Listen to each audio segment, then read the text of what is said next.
I got some important information for y'all. There's no better place to win cash while watching sports than PrizePicks. Football season is here and basketball season is here, so there's absolutely no better time to join. It's super easy to use. To create a lineup, all you got to do, select a few player stats, pick more or less.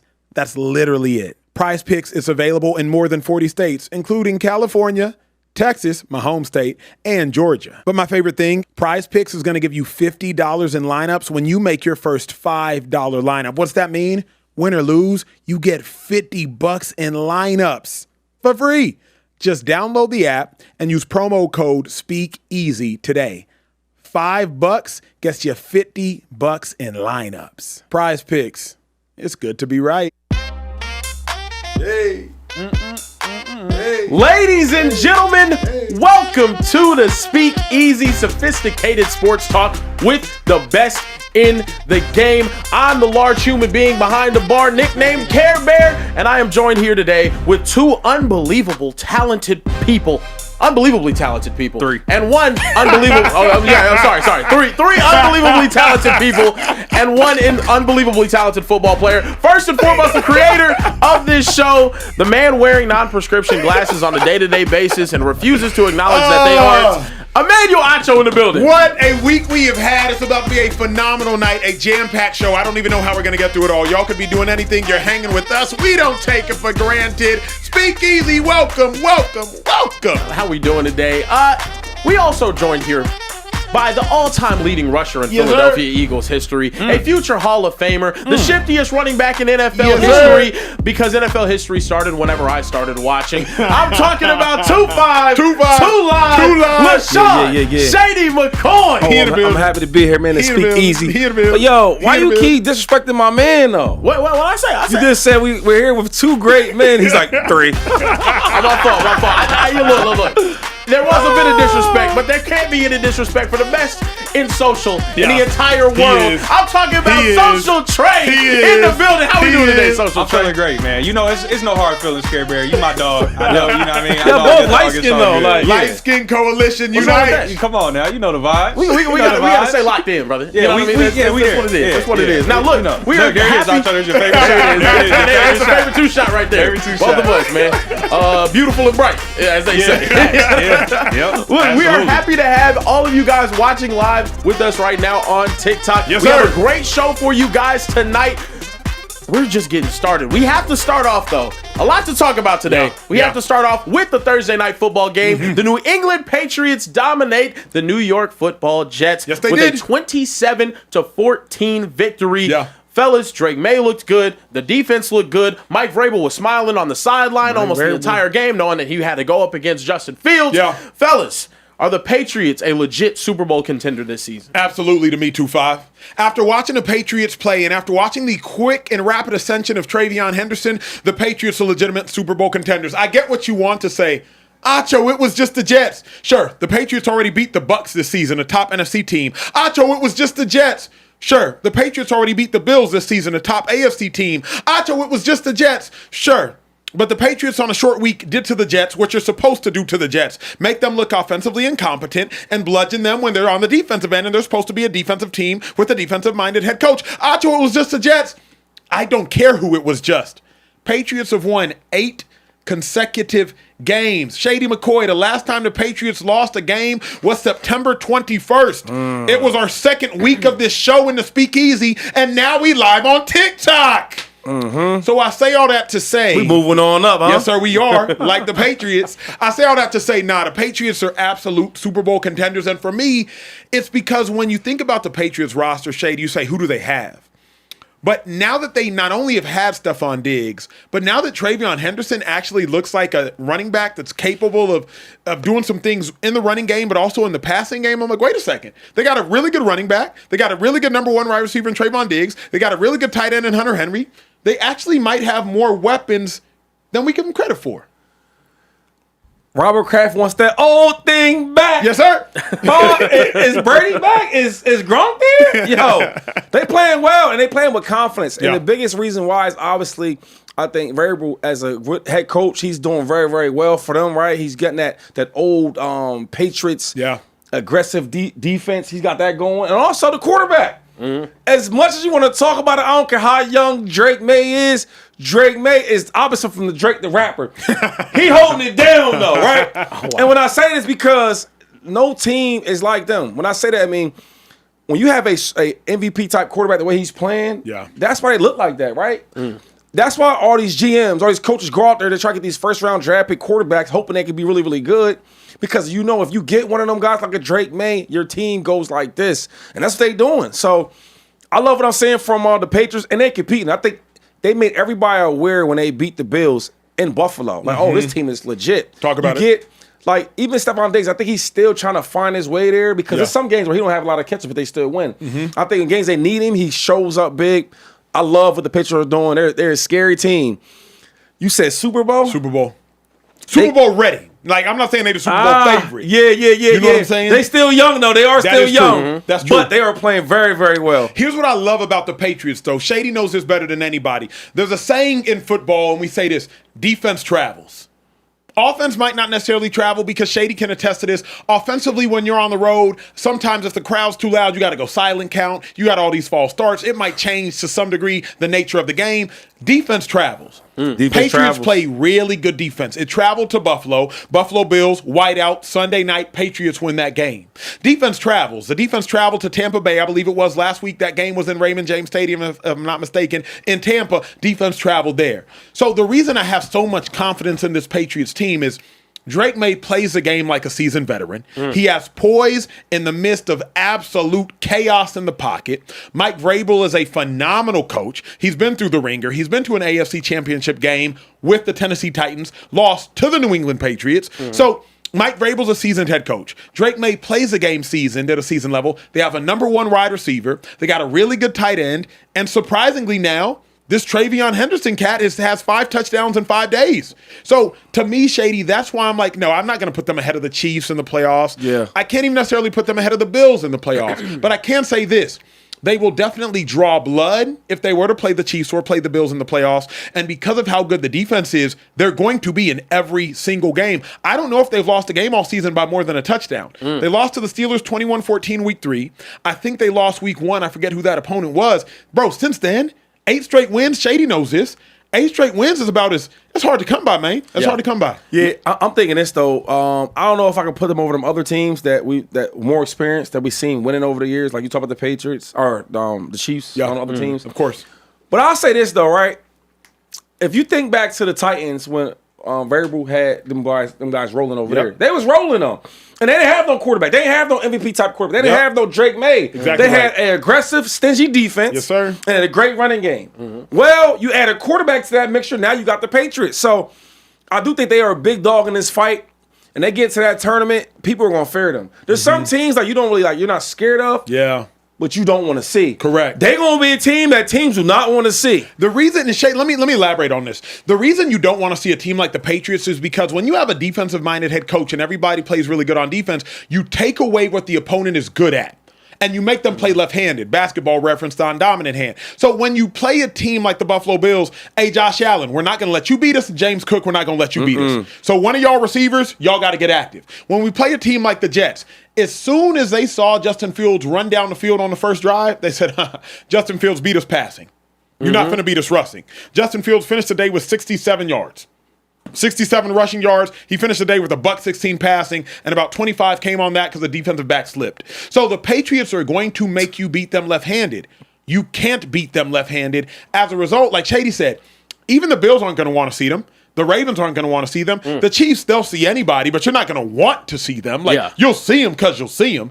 Nobody's going to want to see the Patriots in the AFC. I think the conversation is interesting because I think we all believe in the Patriots a little bit more than the other new contenders, the Broncos and the Colts, because Drake May does have that question mark. We've seen kind of Bo Nix. He's still young too, but Daniel Jones, I think we all know that like he could revert to being bad again out of nowhere against these good teams. Drake May though. Okay, Shady, I hear you, but Drake May, he has looked amazing. There was rumors last week, or not rumors, Tom Brady came out and said that he cloned his dog last week, and now people in New England are thinking that Tom Brady maybe cloned himself and put himself into Drake May this past week. Bad joke. Bad joke. How was that a bad joke? Shady won a Super Bowl. Hold up. Let me just tell you something. He's in his second season. Wait, slow down for a second.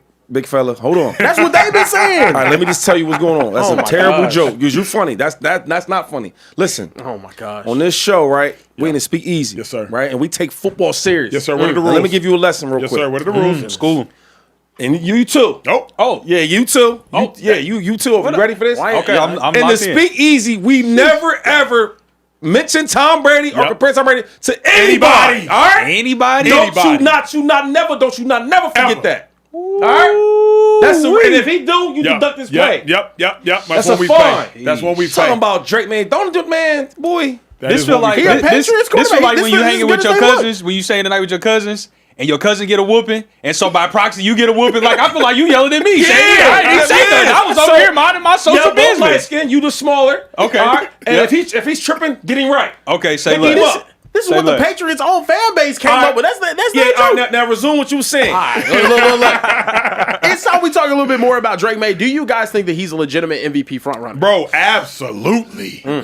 Absolutely. There is not a player in football that has done more with less than Drake May. Hold up. There's not one that's done more with less. I mean, This season? Here's why I say Hold that. up. I don't know if the Patriots will have another All-Pro on their offense. I don't know if they will. Okay. I don't know that Stephon Diggs will make All-Pro this year. I don't know that Travion Henderson will make All-Pro this year. I don't know that Hunter Henry will make All-Pro this year. I don't know that any offensive lineman for the Patriots will be All-Pro this year. I do know in Indianapolis they'll probably have an offensive lineman that's All-Pro or two. Are we talking linemen? I'm saying All-Pro players. with on you. the offense, I yeah. do know in Los Angeles with the Rams, Devontae Adams or Puka Nacua will likely sure. make All-Pro this year. Yeah. But there isn't another MVP candidate in my mind that has done more with less this season. To me, the top three in MVP is always Jonathan Taylor right now. It's Drake May. It's Matthew Stafford. The difference is this. Matthew Stafford has Sean McVay, probably a Hall of Fame head coach. Yeah. He has Devontae Adams, a Hall of Fame wide receiver. Jonathan Taylor obviously does not have nearly as much around him. Yeah. He ain't got nearly as much around He him. got Daniel Jones with him. Correct. All right. That's why Jonathan Quentin Taylor's Nelson awesome, though. That's why Jonathan Quentin Taylor's in my Nelson, top two. lineman. That's why he's in my top two. Yeah. But Drake May had a Stephon Diggs that last year was Very, had a very. Travion Henderson that's the backup running back to Ramondre Stevenson, has a defensive-minded head coach in Mike Vrabel. Josh McDaniels is a failed Okay. head coach, Yeah. really good offensive coordinator. He's proven to be in this league, but a failed head coach. Nobody thought that the Patriots would be winning their division through 11 weeks of the season. Where the red flag? Where the challenge flag at? I wish I had it Hey, with y'all let him talk that bull crap. That was as honest a bad. take as you get. That wasn't Wait, bad. wait, wait, That wait, wasn't wait, I bad, don't think that was a Shady. bad take. That wasn't Time bad, out. Shady. Wait, That wait, wasn't wait, I don't think bad. that was a bad take. Because he said MVP candidate doing more with less. He tried to set it up for y'all, and y'all was like, yeah. Because it was honest. No, that was cool. No, it's not. All right. First of all, so we want to start with the Colts team, or you want to go with the Patriots? Who you want to start Patriots with first because they just won. Okay, Let's talk so- about the Patriots so- first. You want to shade Stephon Diggs like he ain't Stephon Diggs? The last 2 years he Bro, hasn't he's been injured. Okay. He's been injured. Okay. Does he look injured now? No. He look good to me. He does. When his biggest wins, he played the biggest out of everybody. True. He went up to Buffalo and was showing out. You're not wrong. Even tonight against the Jets. We don't think much of the Jets, but they are a defensive team. You sure? And he did put up 100. He went And crazy. he could have got even more if it He wasn't a went bad crazy. team. Okay, stop there. You talking about linemen? Aren't you Nigerian? Are you Nigerian? Here we go. Are you Nigerian? Where you going? Where you going? They with got this, a Shady? Nigerian gangster on the offensive line that you didn't talk about that might make all pro. Do your homework. Okay, and the Colts.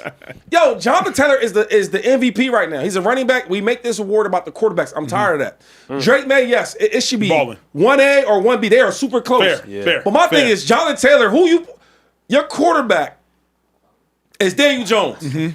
Don't let the 8 games, 6 games fool y'all. He is who he is. He's playing well, but don't let that erase in the back of your head what he used to be. And also, are we talking about offensive linemen?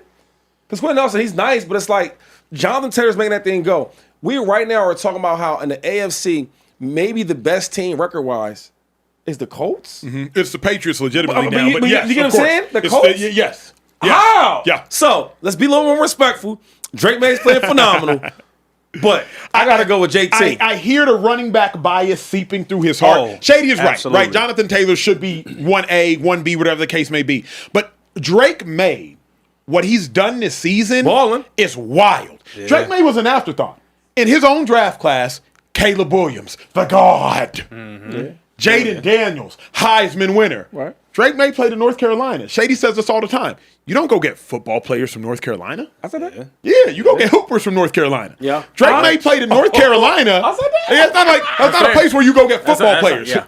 You show up, you got to replace Tom Brady, one of the most storied quarterback in the history of quarterbacks, and you sitting there at 9-2, 9-2 with this Patriots team, Mike Vrabel, 9-2. So for me, I just have to give respect to Drake May because also 2-5, you know this, quarterback touches the ball on every play. Yeah, they touch the ball on every play. The league's built for the quarterback. So, for sure. Yeah, for sure. Let me ask you this, Acho. We give him the award, man. You are an MVP voter. Yep. If the season ended today, who gets your casted vote? That's a great giving question. it to that dang quarterback. Great. And before you answer this thing about what's harder. No influence, Shady. No, I'm saying, no, because every year we argue with this with Acho, and I hate when he's like, "Oh, the first thing he talks about is a quarterback." Like last year, watch this. Did you vote for Saquon Barkley to get MVP? No, sir. Come on, dude. It's the best running back year a running back's ever had. And he said, "No, sir." Here's why. You know what I'm saying? Like, no, sir. But here's why. To me, right now, I'd probably go Drake May. And I'd probably go Jonathan Taylor, Offensive Player of the Year, both because I've been indoctrinated to do so. So I'm not gonna lie to y'all. Y'all want to find somebody to lie to you? Go watch another show. I like that. I'm not gonna lie to you. I'm gonna speak easy. Yeah. I would suggest a part is indoctrination, but the second part is honestly and genuinely, if y'all are still listening to me beyond indoctrination, is Jonathan Taylor was on the Colts last year. You're a Colt. You're from Indy. You know this. He was on the Colts last year, and the Colts' record wasn't great.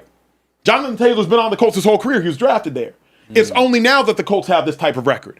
Whereas Drake May, quite literally, with the ball in his hands on every single play, Drake May's ascension is exactly why the Patriots are where they are. Jonathan Taylor has been more impressive than Drake May this season. Got it. MIP, most impressive player, Jonathan Taylor. I think Jonathan Taylor is better at his position than any other player is at their position, if that makes sense to y'all. Yeah. Jonathan Taylor is better at running back than anybody else is at quarterback or than anybody else is a wide receiver. I think Jonathan Taylor has a bigger lead between number 1 versus number 2 at his position than anybody else does at their position. But that's not the award. What's harder, though? That's not the award. Yeah. What's harder isn't the award. Who's more valuable? That is the award. Yeah. They're like, ask me that. That is the award. Who's more valuable, though? If the Colts didn't have Jonathan Taylor for a game, and if the Patriots didn't have Drake May for a game, we know how it would go. I don't know. Okay, let me push back on you, Acho, because you said that the gap from Jonathan Taylor to the next best is larger, right? Whereas Drake May, Matthew Stafford, I think is Stafford's probably better. Stafford's right better. now. So if the question is who's more valuable to their team, if you take Jonathan Taylor away and you saying that gap, that replacement, you replace him with the next man up.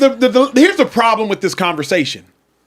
It's not a conversation. Like, I hate the fact that it's not. I hate doing this to Shady. Shady's my dog. Yeah. If the Colts play the Patriots, if the Patriots show up without Drake May, and if the Colts show up without Jonathan Taylor, come on. Who's in more trouble? Who's in more trouble? No, but that's right. I don't believe that. First of all, Josh McDaniels is a really, really good coach. Sure. Right? Absolutely. One of the best offensive coordinators we've seen in this game. One of the best. Absolutely. Yeah, so how you know with a good defensive head coach and a good defense and a backup quarterback, why you saying they can't win that? I say it happens all the time. We said this. We didn't say they can't win. We said who's in more trouble. The Patriots are in much more trouble. So you gonna get the keys to Daniel Jones without Jonathan Taylor and think they're gonna just that don't even make sense. I'm just saying that ain't a conversation. Then you're I think that's a dangerous precedent to set though, because then you're saying at any given point a quarterback has to be more valuable than anyone else, so they automatically have to win the MVP award. I will say this. The quarterback has an inherent advantage. Of course. Jonathan Taylor, on a phenomenal day, has 34 touches. 34 touches on a phenomenal day. Shady can attest to this. A quarterback has 70 touches. What's that mean, though? That means that you dictate the game. Yeah. Like, Jonathan Taylor has... you touch the ball on every play, you dictate the game. So Drake May had... So, I don't know what that means. 34 passes. But he had 34 passes. Are you talking about the other times he had the ball? I'm talking about passes. I'm talking about scrambles. I'm talking about I'm making decisions even on read options. You saw, bro, Justin Fields fumbled a snap today.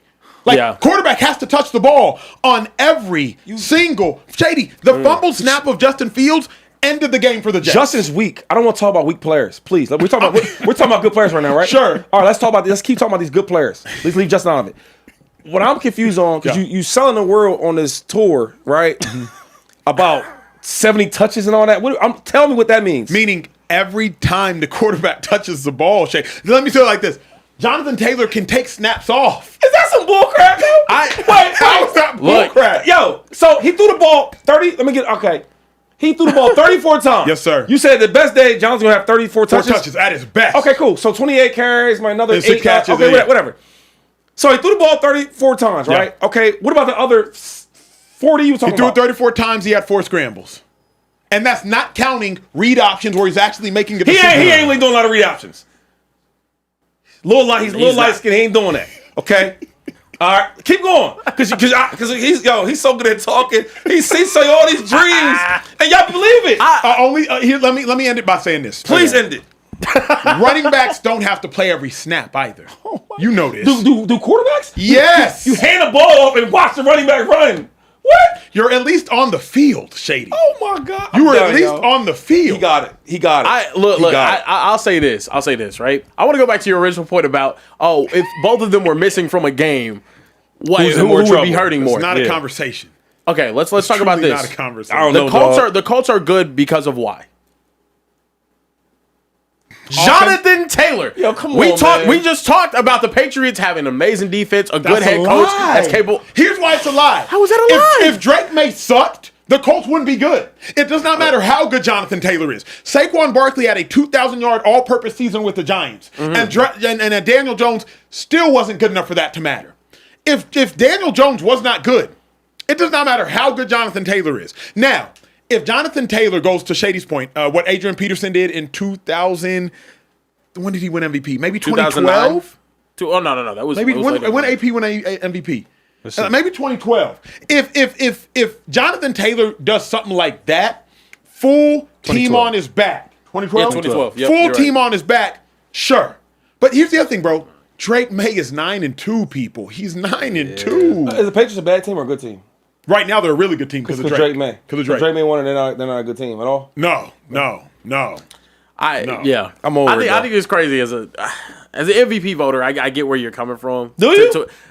I get that at quarterback's value. From the outside looking in, it seems more valuable than a running back's. But I also just think a running back, you can't go forward with the MVP award in the NFL and just be like, it's only a quarterback award. And I think that's a precedent you're setting right now. So I don't know. I think it's dangerous. It's dangerous rhetoric that you're pushing right now, man. But you can at least acknowledge that a quarterback has an inherent advantage because he has a harder job, he has the ball on every snap, and he's just tasked to do more. Like, can we at least acknowledge, like, yes, there is an inherent advantage to the quarterback position. Yes. I'm acknowledging that. What, Shady? Yeah, I'm just laughing. I do have to agree with Acho on that part. I do have to agree with that one too. It's tough. It is a tough. It is a more demanding. It's a more demanding position. Not that it's not harder. Not that it's not harder to go out there and you know what I mean, shake somebody, do somebody, hit that, whatever. But we're not talking about that though. We're not talking about like, oh my God, how important is the position? It's very important. Obviously, what I'm saying is, for Drake May's team, he's super important, and for the Colts, Jonathan Taylor is super important. If you take them both off, I think the Colts be in more trouble. We talk about the real talk. We were talking about the Colts being like really good team in the NFL. You know how that sounds? Yeah. Does that make sense? Yeah. Think of how that sounds though. We're saying the Colts are one of the best teams in football. There's no Peyton Manning. There's none of that going on. Yeah. That doesn't make sense. Jonathan Taylor's the reason why that is. I'm off it though. I agree with you. I think he's stuff that he done sold y'all. Yeah, nah. It is tough with the quarterbacks, man. What you gave? $3 bills? You gave $4. You gave $4 bills. Yeah, y'all spend it. Wisely. Okay, I can't moving forward, we got to talk about the Eagles. We didn't talk about Justin Fields yet. Oh no. We do need to talk about Justin Fields. My goodness gracious, Justin Fields does have a topic, fellas. Justin Fields tonight. Can I read some struggled funnies? a lot. Oh yeah. Go ahead. Read Justin Fields. Yeah, okay, yeah. so Sean Todd said, "Girl, you look good. Won't you back that Fields up? Call me Big Daddy when you back that Fields up. That Fields up. Crazy. That's crazy. We also got another one from Jonathan Henry. Said the real question is who's winning the AFC. I got it between the Colts or Pats. I'm 100% honest. Kansas City not winning no more than 4 or 5 games. Season might split with Denver and mess around and lose to the Raiders in the last game. And then the last one was watching Justin Fields play quarterback is like cutting onions in the kitchen. You just want to close your eyes. I was wondering like that from now on, are they going to change BBL to Fields, Justin Fields? Oh, my gosh. Wow. Is that possible? Sheesh. That's I'm crazy. on camera while he said that. Yeah, that's wild. That's wild. That's You wild. don't like them? You don't like none of them? Okay. Care Bear, what's the question, bro? Look, man, the question is, moving forward for the Jets, another loss on the record. Another loss on the record. Can they continue to start Justin Fields this season? What you think, 2-5? Yeah. I mean, do you guys want the number 1 pick or not? That's nasty. Y'all playing around, man. Bro. Y'all need to put your GM hats on, okay? Forget about the players. Listen, you traded away some of your players, got some draft picks, right? You're basically trying to blow this thing up. You're a new coach, Aaron Glenn. You're trying to get this thing going again. You want to get that old glory days back with the Jets. What do? Blow it up. You know you're a good defensive coordinator. You can get things done with anybody on defense. That's how defensive coordinators think, right? Go out there and maybe get you a top 2, top 3 draft pick and get a quarterback. Yeah. And if you want to do that, you leave Justin Fields in the game. You know why? Because he's going to do what Justin Fields does best. Right? And what is that? Booty cheeks. Just doing whatever you want to do. Fumble the ball. The brother got 48 fumbles, dog. That's the most of all time, probably. Yeah, 48 fumbles since he got into the league in 2020. He don't throw the ball downfield. He had 67 rushing yards. He's a running back. And he had, 26 attempts for 116. That's like high school. This is mean, wait, real quick. Yeah. Go ahead. My son is 13, okay? And when I watch the game, the quarterbacks be having stats like that. 50 yards rushing and 115 yards. Whatever. This is the NFL. Yeah. This guy, if you want to get a top 3 draft pick, you leave Justin Fields at quarterback. And you just let him play. You say, hey, Justin, be yourself. That's the best coach you can give him if you want a top draft pick. All right, Woody? Woody's the owner. Do you agree? I don't want to agree. How can I be honest without being mean? Is it possible? That's Truth impossible. hurts. Truth hurts, man. You got to be Like- honest. Go be honest. Justin Fields, one of the coolest people I've met. You know Justin Fields, one of the coolest people I've met. The play's not good enough. And no more telling than I believe it was at the 2:07 mark in the second quarter. Adonai Mitchell runs a phenomenal route. He's as open as you can get in the National Football League. It's 3rd and 2. It's a back shoulder. And Justin Fields, you make that as hard to catch as you can throw a back shoulder. It's dropped. As a result, you'll go punt the ball. Somehow, the Jets defense does a decent job. You hold the Patriots after I think there was a short field. Justin Fields, you get the ball back. You fumbled a snap. Was it a low snap? Absolutely. But you know what they say. If you can touch it, you can catch it. And if you get both hands on it, surely you can catch it. Now you fumbled a snap. Patriots get the ball back, and it's game over. Unfortunately, you legitimately can't win enough games with Justin Fields, and I'm telling you, I'm trying to be as kind as possible. I just don't know how you can win on a consistent level with Justin Fields. Is he a phenomenal runner at the quarterback position? Beyond the shadow of a doubt. Patriots had scheme to stop Justin Fields from running, and his athletic ability, it still outdid their scheme. But at the point in which he cannot run past the ball, you just can't win with him, Care Bear. You can't win with him, Care Bear. Hot boys. Hot boys. Girl, you looking good. Won't you back that Justin Fields up? On a serious note, though, it's like goodness. all the simple things they teach your quarterback he does wrong. You taking a 3-step drop, bro. You got to throw the ball on your 3rd step. He looking around, should I scramble, should I not? It's like everything that your coach, the quarterback, they're not teaching him. And I can't say they're not teaching him, but it looks like they're not teaching him. Yeah. And the last thing with Justin Fields is he looks the same. Yeah. With certain players, right, that gets opportunities after opportunities, you see like some growth, some development. I haven't seen no development with this guy. Yeah. It's the same. So, I mean, I hate having this conversation with Justin Fields. But to Shady's point, and it's unfortunate because can you behave? We got a brand new TikTok audience. They watching us for the first time. TikTok. Can you behave? The hard part is it's impossible to talk about Justin Fields, the totality of his game, glowingly. It's literally impossible because the totality of Justin Fields' game, it just has too many errors. It has far too many errors. And Justin Fields, you're such a good runner that oftentimes teams will play you in man coverage, and if you are a more accurate passer, you could be lethal. Like, you get simple defenses because of how good you are with your legs. It's like Lamar Jackson the first 3 years of his career. He got such simple defenses because he was such an elite runner. But Justin Fields is just still yet to develop as a passer. Could the passing concepts be better? Sure. Yeah. Could the wide receivers be better? Sure. But at the point in which the wide receivers are getting open enough and you're not hitting them, and we've seen it through 3 different organizations, I think 3 or 4 different head coaches, Justin Fields, you got to look yourself in the mirror and say, bro, I must be better. Could a quarterback be better? Sure. Yeah. He's terrible.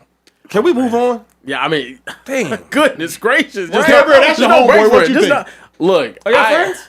I'm real close with his sister. That's Well, that's you like tell one of her my the good truth friends. then. Whoa. Nah, we're not doing that. No. I worked with Jaden for like a year. As his sister. Elaborate. Yeah. Not like this. You can't come on a national audience. We're talking about Justin Fields, and you're like, I'm real close with his sister. That's my homegirl. We're friends. Then say that part. That's like Say that. That is said a I'm real very close with his different sister. statement. You said I'm real close. Real close could be ambiguous. I am real close with it. Like you said, I know That's her. Do you crazy. biblically know her? Yeah, how close are we? How close Yeah, are like, yeah. come on, bro. Like we worked together for Then say like that. a year. Yeah, you and gotta- and you now gotta- we're good Mike. friends though. Like we're good friends. See, I don't even Like she like knows that. my Yeah, girl. that- Like, even we're that good. is We're like good. vague We're good friends. language. That's too like- vague, bro. What's it called? His And best he friend light-skinned. Mario. We did a shoot together, Reebok, a couple years ago. Like There we they're go. good people. Run that Yo, resume run it. for us, Thank brother. you. We Okay, need good. that. Damn, We I need needed the to I needed to Listen, clarify that much. you have been in the public eye too long to fumble like that, bro. That's You gotta crazy. be That's- specific, that's bro. You gotta, crazy. you know, the internet will take stuff and run with it. No. You Yeah. can't just say, they say I'm the bad guy. very No. close With his with. si- and he doesn't say I'm with very it. close. He said, I'm real close with his sister, and he licked his lips after. Oh no! I missed that. I was head down What are working. you doing? I was head down. He did the light skin. Y'all gonna get me in trouble, Oh, and I'm not going for it, You bro. said That's crazy. We don't That's know her. wild. We didn't know I don't- she's I didn't know he had a sister. Look. Till now. Jaden, I'm sorry.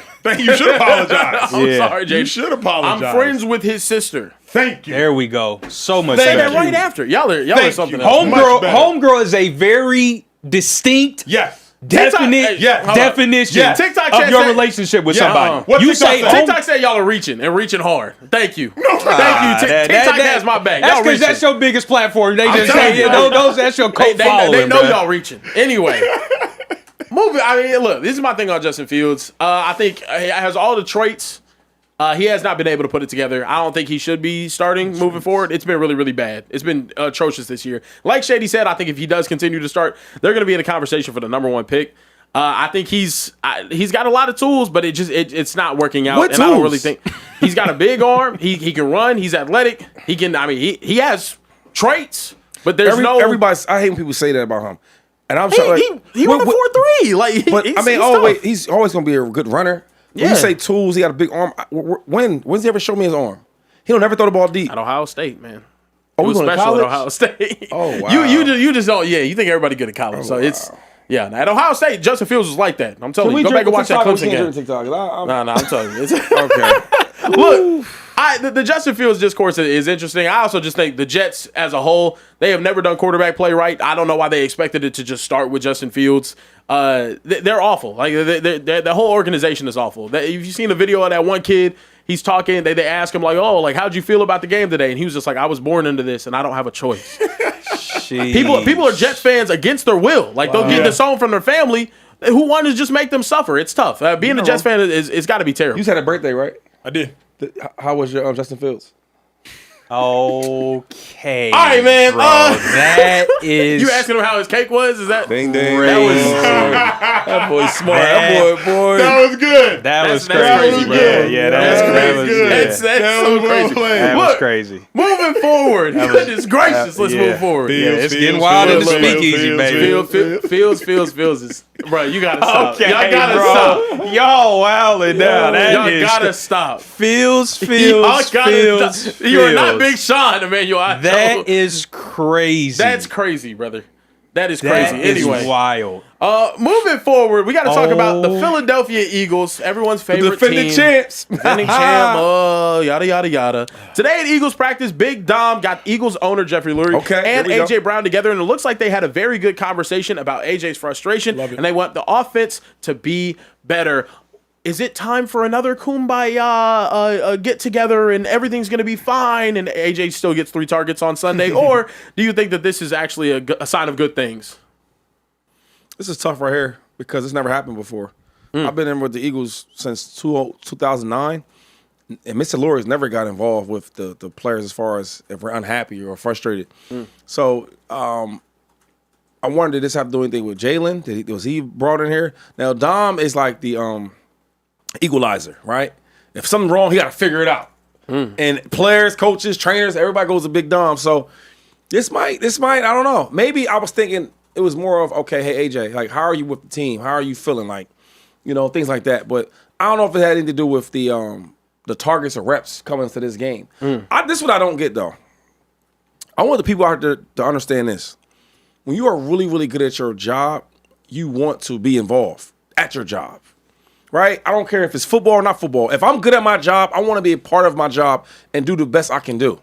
And if you look at A.J. Brown's, like, there's no way possible that guy can be this good, this talented, a top 3, top 5 receiver in this league, and he's not getting involved. Like, there's a lot of owners that would die or spend a lot of money to get the team and roster that we have.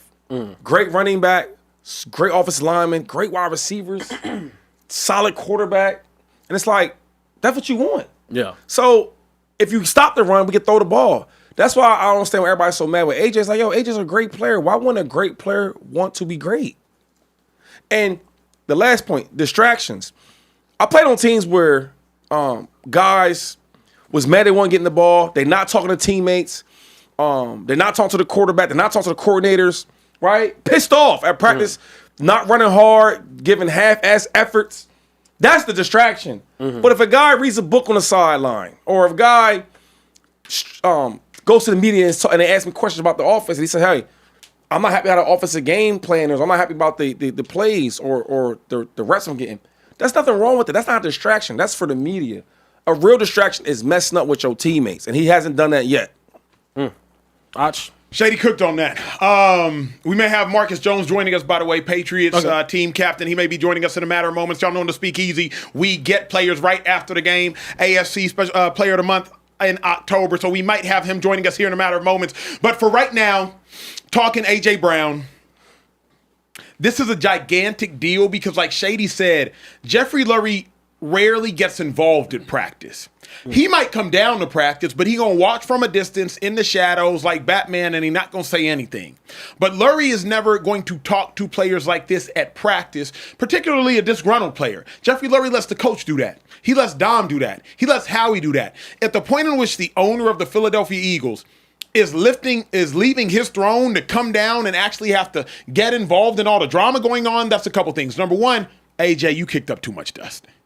You done kicked up so much dust that Jeffrey Lurie's getting involved. That's too much dust, especially for a wide receiver. If it's on Jalen Hurts, if it's Mike Vick, if it's Donovan McNabb, if it's Carson Wentz, if it's Nick Foles, bet. Owner, come talk to them. But AJ, the owner don't need to be talking to you at practice. He's a multi-billionaire who the Eagles are just one of his job descriptions. So you just kicked up a little too much dust in my mind. But I do think it's a big deal, but hopefully the owner getting involved, it squashes it. Because it's kind of like when your kids is fighting, and Shady, you got kids, Social Trey, you got a child. Like, when your kids is fighting, it's one thing. Y'all, we've all been in this situation, maybe not. I know I have, Nigerian household. I'm going to tell your dad. It's one thing when mom involved. My Duke's right on you. Yeah. But when mom say, it's okay. Wait till dad comes home. Now it's like, oh, snap. Yeah. You feel me? At the point in which Lurie gets involved, and again, that's just my household, no disrespect to how any of y'all grew up. Shout out to the single moms out there. When at the point in which Lurie gets involved, that's the authoritarian coming downstairs and saying, and legitimately coming downstairs and saying, hold on. What the hell we doing? Yeah. So that to me is why this matters. Go ahead, 2-5. But I don't think Lurie, he's not like that though, for one. I think he's going to try to find a solution. What's the problem? What's going on? You know, I don't think he's come home like that dad, because I had a dad like that. He come home with that belt, not this belt. But I think it's more of just trying to figure out, like, what's the problem here? Why are we not getting AJ the ball? Why are you so frustrated? And the only answer that we can resolve this with is give one of your best players on offense a chance to make plays. That is so simple. Maybe and that's a great problem to have. Yeah, maybe give him more than 3 targets. Yeah, and then maybe. And it's not a Jalen Hurts problem, right? It's not that. I think it's a matter of scheming him up. When you watch Justin Jefferson, you watch Puka, you watch Devontae Adams, you watch all these different guys. They are scheming these guys up. Yeah, you know what I'm saying? Like it's simple. Yeah. Do you guys think that the AJ Brown drama is over now? No, it's not over. Like, so you think there might be more tweets, press conferences, Twitch stream appearances? How many yards he got? Not enough. 408. We in week 11. You got 400 yards. You think it's this thing up? Yeah. This ain't up till he get the ball. Man, this is his livelihood we talking about. And I know people at home, they love the Eagles, they love their team and all that. But imagine if you was AJ, and it's like, well, why you not balling? And he ain't gonna say it's my fault because it ain't his fault. Give him the ball. Here's the hard part, to Shady's point. The hard part for me is when I see analysts go out there and say AJ's not still elite. I saw somebody go out there and say earlier today that, AJ's used to getting open and his legs are just heavier now. He doesn't get the same separation. Come on, bro. So because he's not getting targets, now all of a sudden we're coming up with this narrative that AJ's slower. I saw a dude, you should have blocked him. A dude named Ross Tucker came out and said Devontae Smith is better than AJ Brown. Again, my job is not to splinter the Philadelphia. Tucker said that? Yeah, I got to hit him up. You said it straight up. Yeah, my job is not to splinter the Philadelphia Eagles, but Devontae Smith is not better than AJ Brown, and he know that. But because you just look at a box score, you'll come out and say, well, you know what? I think Devontae Smith is better than AJ Brown right now, and it's all because AJ not getting targets. So to Shady's point, if this got to do with livelihood. Nah, I can't play those games. I can't play those games. Yeah, I think it's tough. He's in the prime of his career. He has 400 yards right now. Yeah. He's on pace to have his worst statistical season of his entire career. And also, I do think Devontae Smith might be right there with him. I think Devontae's amazing. But I'm just saying. You think he's as good as AJ Brown? I don't think he has as many. I do think he is. I think he How? Is. Bro, you kidding? I'm not kidding. I'm dead serious. He wins. He wins. What are we talking about? That last game, the only time they did convert on third down and they had man coverage, they threw it to Devontae. Who did his guys? And who did his safety take? Who did his safety take? Not AJ. All right. That's why it's open like that. Yeah. Like we gotta. Well, I mean, but this is the problem. Devontae, good. Devontae's good. AJ's elite. Devontae is top 18. I think Devontae could be elite. 5. Is Devontae Smith the top 5 receiver in the National Football League? No, not right now. And AJ is like the Devontae. You don't think AJ's the top 5? I think Devontae could be in a different system. I think Jalen Hurts holds them both back. I'm not gonna lie. I don't disagree with that. But the dilemma is like Devontae's just not as God given as AJ. It's not even Devontae's fault. Devontae nice. AJ is like just my more size. stout. Yeah, AJ is like legitimately. When I saw AJ at Shady's, AJ not running routes like Devontae though. AJ not getting. I'm sorry, Devontae wins jump balls. He routes people up. This is a silly conversation. He's good. I don't know. I'm just saying. I think him on a different team would look way different. Pros plural. That's fine. That's cool. I agree. AJ has a better resume up to this point. I think Smitty has been held back because his quarterback his entire career has been Jalen Hurts. I don't know. But Smitty's nice. He is nice. He is nice. That's why I'm saying I'm high on Smitty. Yeah, but he's not better than AJ Brown. This is not even a real conversation. I think Smitty can be doing what other talented guys around the league could be doing. I think Smitty coming out of college looked as just as good, if not better, than what a Justin Jefferson looked like. But Justin Jefferson gets to go play in an awesome offensive system with a quarterback that feeds him. You think Smitty better than Justin Jefferson too? I don't think he's better. I'm saying I think he should be in that echelon if his quarterback was not Jalen Hurts. Oh my God! I'm not high on Jalen Hurts whatsoever. I'm sorry. I think he's held his 2 receivers back. I mean, he has a top 5 receiver right now on pace for 700 yards. I love Devontae, so I ain't about to do correct. That's the problem. I ain't gonna let him get me started. I think Devontae crazy. But he did to say so that means JJ. That means Jamar. I think he could be in that conversation had he been playing for a better in a better situation. But to me, statistics alone don't make you good. That's my thing. It's like you got to look past stats. You got to look past stats and really look at like what are your tangibles.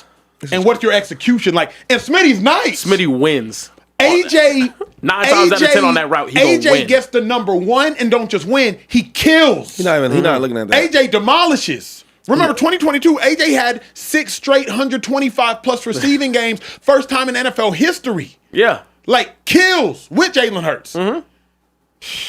AJ had a 3-touchdown game against the Titans. Bro, I mean, I hear you. I hear you. Shane Steichen did a really good job of getting him on. He I'm got his own mind, man. It's cool. I'm sorry. But that's your opinion. It's not wrong with your opinion. I'm saying it's crazy a little bit. Nothing wrong with his opinion, but his opinion is wrong. Okay. His opinion is definitely wrong. Okay. But there's nothing wrong with it. Yeah. Like Jalen Hurts got AJ Brown right now with 700 yards. I guess I'm crazy for that opinion. We should have said it. I'm sorry. When we had what's the top cornerback, defensive player of the year? Surtain. Surtain, yeah. We should ask him that. We going to. Go ahead. I'm just saying. All right, moving forward, we're going to talk about the Baltimore Ravens. They're taking on the Browns this weekend, and currently, the Ravens-Browns game this Sunday is the cheapest NFL ticket we have seen this season. You can attend this game for $6, fellas. Oh, I'm there. Yeah. This is an interesting phrasing for this question for you guys. Hold on. Social Trey got a hand up. What's up, brother? This on me. We had a really important chat. And may I read that Please. for you all? Now, keep in mind, Marcus Jones from the Patriots might be calling at any point. Okay, So keep your eyes out. Yeah. Read that chat. Lane, Mailata, Saquon, Smith, Martin, Luther Hurts have soft-shooted. AJ just a loud kid in the class. He's right. They're running out of Band-Aids. The offense that put up 95 points in the last 2 games of the season forgot how to play football this summer. Stop it. Take a drink. All of you. That was from one of our, I'll let you take it. Yeah. Say it one more time. So there's a lot going on. They named a lot of the players and said that they've soft shooted. AJ is just a loud kid in the class. He's right. They're running out of Band-Aids. The offense that put up 95 points the last 2 games of the season forgot how to play football this summer. Stop it. Take a drink. You know what the truth is, though? And I'm going to just say this. The truth is nobody really wants to say what it really is. That's the truth of it. What's the truth? I know. What is it really? Listen. The truth is, y'all know what's really going on. There's nobody on the locker room, nobody on the set, nobody in the city wants to say it. And what's really going on? And it ain't gonna be me. Y'all just right off the cliff. That was crazy. AJ just didn't say, you know what? I don't know how to be a top 5 guy no more. And every time we talk to a top defender like Patrick Surtain, who was the defensive player of the year last year, forgetting what Karen Bear said, he said, yo, AJ is a top 5 dude today. It's not a slight to AJ. So if you get 400 yards in 11 and 12 games and people still look at you like that, y'all know what it is. Nobody wants to say why. And I won't say why, but y'all know what's really going on. Well, they also came for you, Shady. They said Justin Fields never had a good offensive coach, so I don't expect much out of him offensively. All the coaches he's had is defensive-minded. And that first game against Pitt, you know what really Justin Fields reminds me of? Who that? It's like every fan, everybody, they really love him. He must be a really, really good kid. Because I don't really know him. It's like that girl, man. She's getting counseling now. She's gonna be better for you. Look, you can trust her this time around. It's like they keep giving her this chance and chance and chance. And until say, you know what? Maybe she's just not good in relationships. Yeah. Same thing with guys. Girl, he gonna change. Right? He gonna change. Heard that. He's working hard. Right? No, girl, he's not. Yeah. He cheats and cheats. He's not gonna get better. Get somebody else. Hey. Get a new quarterback. I'm not talking about just Fields no more. Like, I got stuff to do. Yeah. Moving forward, gonna talk about the Ravens. You cheat? And you said what? You cheat? No. Because you're a good man. Bro. You're a good man. You're a good man. You're a good man. Ask me. He got close friends, though. He real close with. Absolutely. He might not cheat, but he real close with He real close with people. He said it on the show. Listen. Oh, my God. Yo, a wise man told me, and it was my uncle. This is your favorite quote, bro. Incoming bad He advice. said, nephew. Terrible advice. Bad advice This is awful incoming. advice. Look, his little ashtray. Nephew. Sit down. Talk to you. He Such said, bad advice. a man that never cheated before is a man not to be trusted. Yo, that's all I'm saying. So Did he elaborate? no need. Was he married? Just know this. Was he married? In the Speakeasy, all of y'all are here, and y'all can trust me. Know that. Carry on. There's something wrong with Carry this dude, on. bro. There's something wrong with you, man. Hey. Look, moving forward. Goodness gracious, we got to talk about this Ravens-Browns matchup this weekend. In Cleveland, it is the cheapest ticket on the market this season for an NFL game. Tickets are going for $6. And I have a question for you guys. Pun intended, can the Browns afford? Can they afford to keep Shedeur Sanders on the bench? Hell no. There's no bigger indictment to a franchise than when you stop selling tickets. It's all fun and games to the owners until they start losing money. Losing games is one thing. Losing money, a whole different conversation. Jerry Jones is okay losing games. He's not okay losing money. So I understand if Jimmy Haslam is content losing games playing Dylan Gabriel. But if playing Dylan Gabriel now has you losing money, oh, that's a completely different conversation that Jimmy Haslam does not want to be a part of in any way, shape, form, or fashion. So Kevin Stefanski, it's cool not playing Shedeur because you're okay losing games. But let Jimmy Haslam see now you're impacting his bottom line. Oh, that ain't cool at all. And here is what we know. Shedeur Sanders moves the needle. What we know, the Sanders family moves the needle. And we've seen that at Colorado. Say what you want to say about Shedeur Sanders' play. Say what you want to say about Shedeur Sanders' person. But you can't say nothing about Shedeur Sanders moving the needle. So it's all cool, it's cute, it's funny. But when you got tickets in an NFL game, not a UFL game, not a USFL game, not a modern day high school game, an NFL game going for $6? Yeah. Shedeur Sanders better see that field, and he better see that field ASAP. Wait, so is the game at Baltimore? No, the game's in Cleveland. The game is in Cleveland. They got Lamar Jackson coming into town.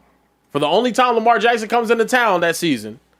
One of the other hugest stars in all of football. And, fellas, this is not a game where it's 12 degrees outside and snowing. It's going to be 51 degrees. Oh, wow. Football weather. In Cleveland. It's going to be actual football weather, and the tickets are going for $6. Damn. $6? Shady, how much longer? How much longer can they keep Shedeur on the bench, G? You got to bring the whole hood out for $6. I mean, listen. Like, you play this game to win games to get to the Super Bowl. But if you can't do that, let's make some money.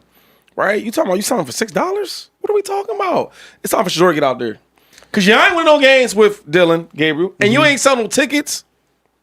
What we talking about? If I'm being real, bro, this might be the one thing that finally does push Shedeur Sanders to the field. That's a good point. Like, we all thought it was going to be injury. Nah, it ain't going to be injury. What's going to push Shedeur Sanders onto that field is seeing tickets go for $6. Yeah. Like, the biggest indictment to the Cleveland Browns this season is the dog pound, which I believe is probably the most fervent, unconditionally loving fan base in all of football. Remember, I'm drafted to Cleveland Browns. At the point in which tickets are going for $6 and Lamar Jackson is in the building, it don't make sense. Yeah. Like, it just does not make sense to continue to trot Dylan Gabriel out there over and over and over and over. Yeah. But you got Shedeur. But you know what though? I don't think it was going to matter, because if you really watch Kevin Stefanski, he don't really rock with Shedeur, and it's obvious. Yeah. Like, the press conference, he don't say much about him. He don't elaborate on when he says anything about Shedeur. It's like he don't even exist to him, right? So I don't see Shedeur playing. I mean, $6, $5, it don't matter. He ain't gonna play. Hey, but here's the thing, Shady. You know this because you're a businessman. You might be a better businessman and football player, and that's saying a lot as a Hall of Famer. Jimmy Haslam not gonna be okay with $6 tickets, bro. Jimmy Haslam might not know a lick about football. He might not. But he owned Flying J pilots, y'all know them little gas stations. He knows how to make money. You know how to make that bread? He knows how the hell to make money. I was in Cleveland, Shady, when Jimmy Haslam bought the team. Jimmy Haslam was not the owner that drafted me. A different owner drafted me. Jimmy Haslam buys a team, completely changes the Browns locker room. He changes the locker room up. He changes the cafeteria up. And all of a sudden, like, Jimmy Haslam, he's a businessman. You a businessman. You build several houses. If you start losing money on them apartment complexes you building, you're making changes. You might love your contractor. He got to go. You might love your designer. He or she got to go. Right. You might love the people that doing the floor planning. They got to go. If you start losing money, Shady, your loyalty go out the window. The loyalty to Dylan Gabriel is out the window. They start losing money. How sad was you when you got drafted to the Browns? Bro, I was actually like, I wasn't happy. You cried? I didn't cry, but I was like, where is Cleveland? Truly. I didn't know where Cleveland was. I still don't know where Cleveland was. I didn't know where Cleveland was. I know where it's at, but I mean, I know so much about him.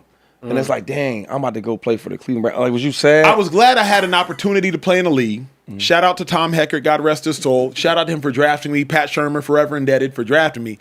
But I knew it was a losing organization. And then when I got to that organization, I found out why they were a losing organization. Because I be thinking, like, sometimes, man, like with certain players, when you get drafted, you start thinking about Super Bowl or playoffs. And I know that you didn't think about any of them things, right? No. Right. You ain't got that luxury. Yeah, you was thinking about like just making a team. Like, Literally. yeah, that was it. Literally thinking about making a team. I mean, look, Yeah. I'm going to close the thought by saying this. Now I think Shedeur Sanders will play this season. He needs to. Wow. $6 tickets is I crazy. never thought Shedeur would play this season until this point because, again, whether you love Shedeur or you hate Shedeur, you watch Shedeur. Facts. And Also, the ticket prices, the Browns' ticket prices will be as high as they've ever been when Shedeur's announces. You want to go to the game? especially this I'll season. buy your ticket. Over $6? Yeah, I got you. Yeah, my ticket. I go. Yeah, no, for sure. Nah, I think it's bad, especially because this is not just any team coming in. This is the Baltimore Ravens, bro. It's the Baltimore Ravens. Like even if you're not like you want to go watch Lamar Jackson play football, you want to go see them play. And I understand the record doesn't look that good, but if you watch them the past couple of weeks, they're cooking. Correct. And like I think that's bad. That's super bad.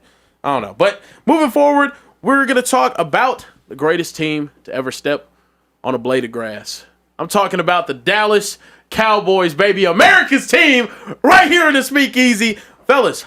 We're starting to get healthy on the defensive side of the ball. DeMarvion Overshown back. Quentin Williams back. Logan Wilson and Siobhan Revell's debut. It's beautiful. I cannot wait to see the Cowboys field a defense that maybe, and I mean just maybe, might not give up 35-plus points the next time I see them go out there on the field. Fellas, will these changes make any sort of difference whatsoever? And can the Cowboys season be saved because of them? The changes will absolutely make a difference. I think salvation is on the way for the Cowboys because Quentin Williams has arrived. Okay. DeMarvion Overshown off a knee injury. I'm not going to put too much pressure on him. Like coming back off a knee, he's a real good player. But he's a speed player. Speed player coming off an injury. Let me give him a little bit of grace to make sure he gets right.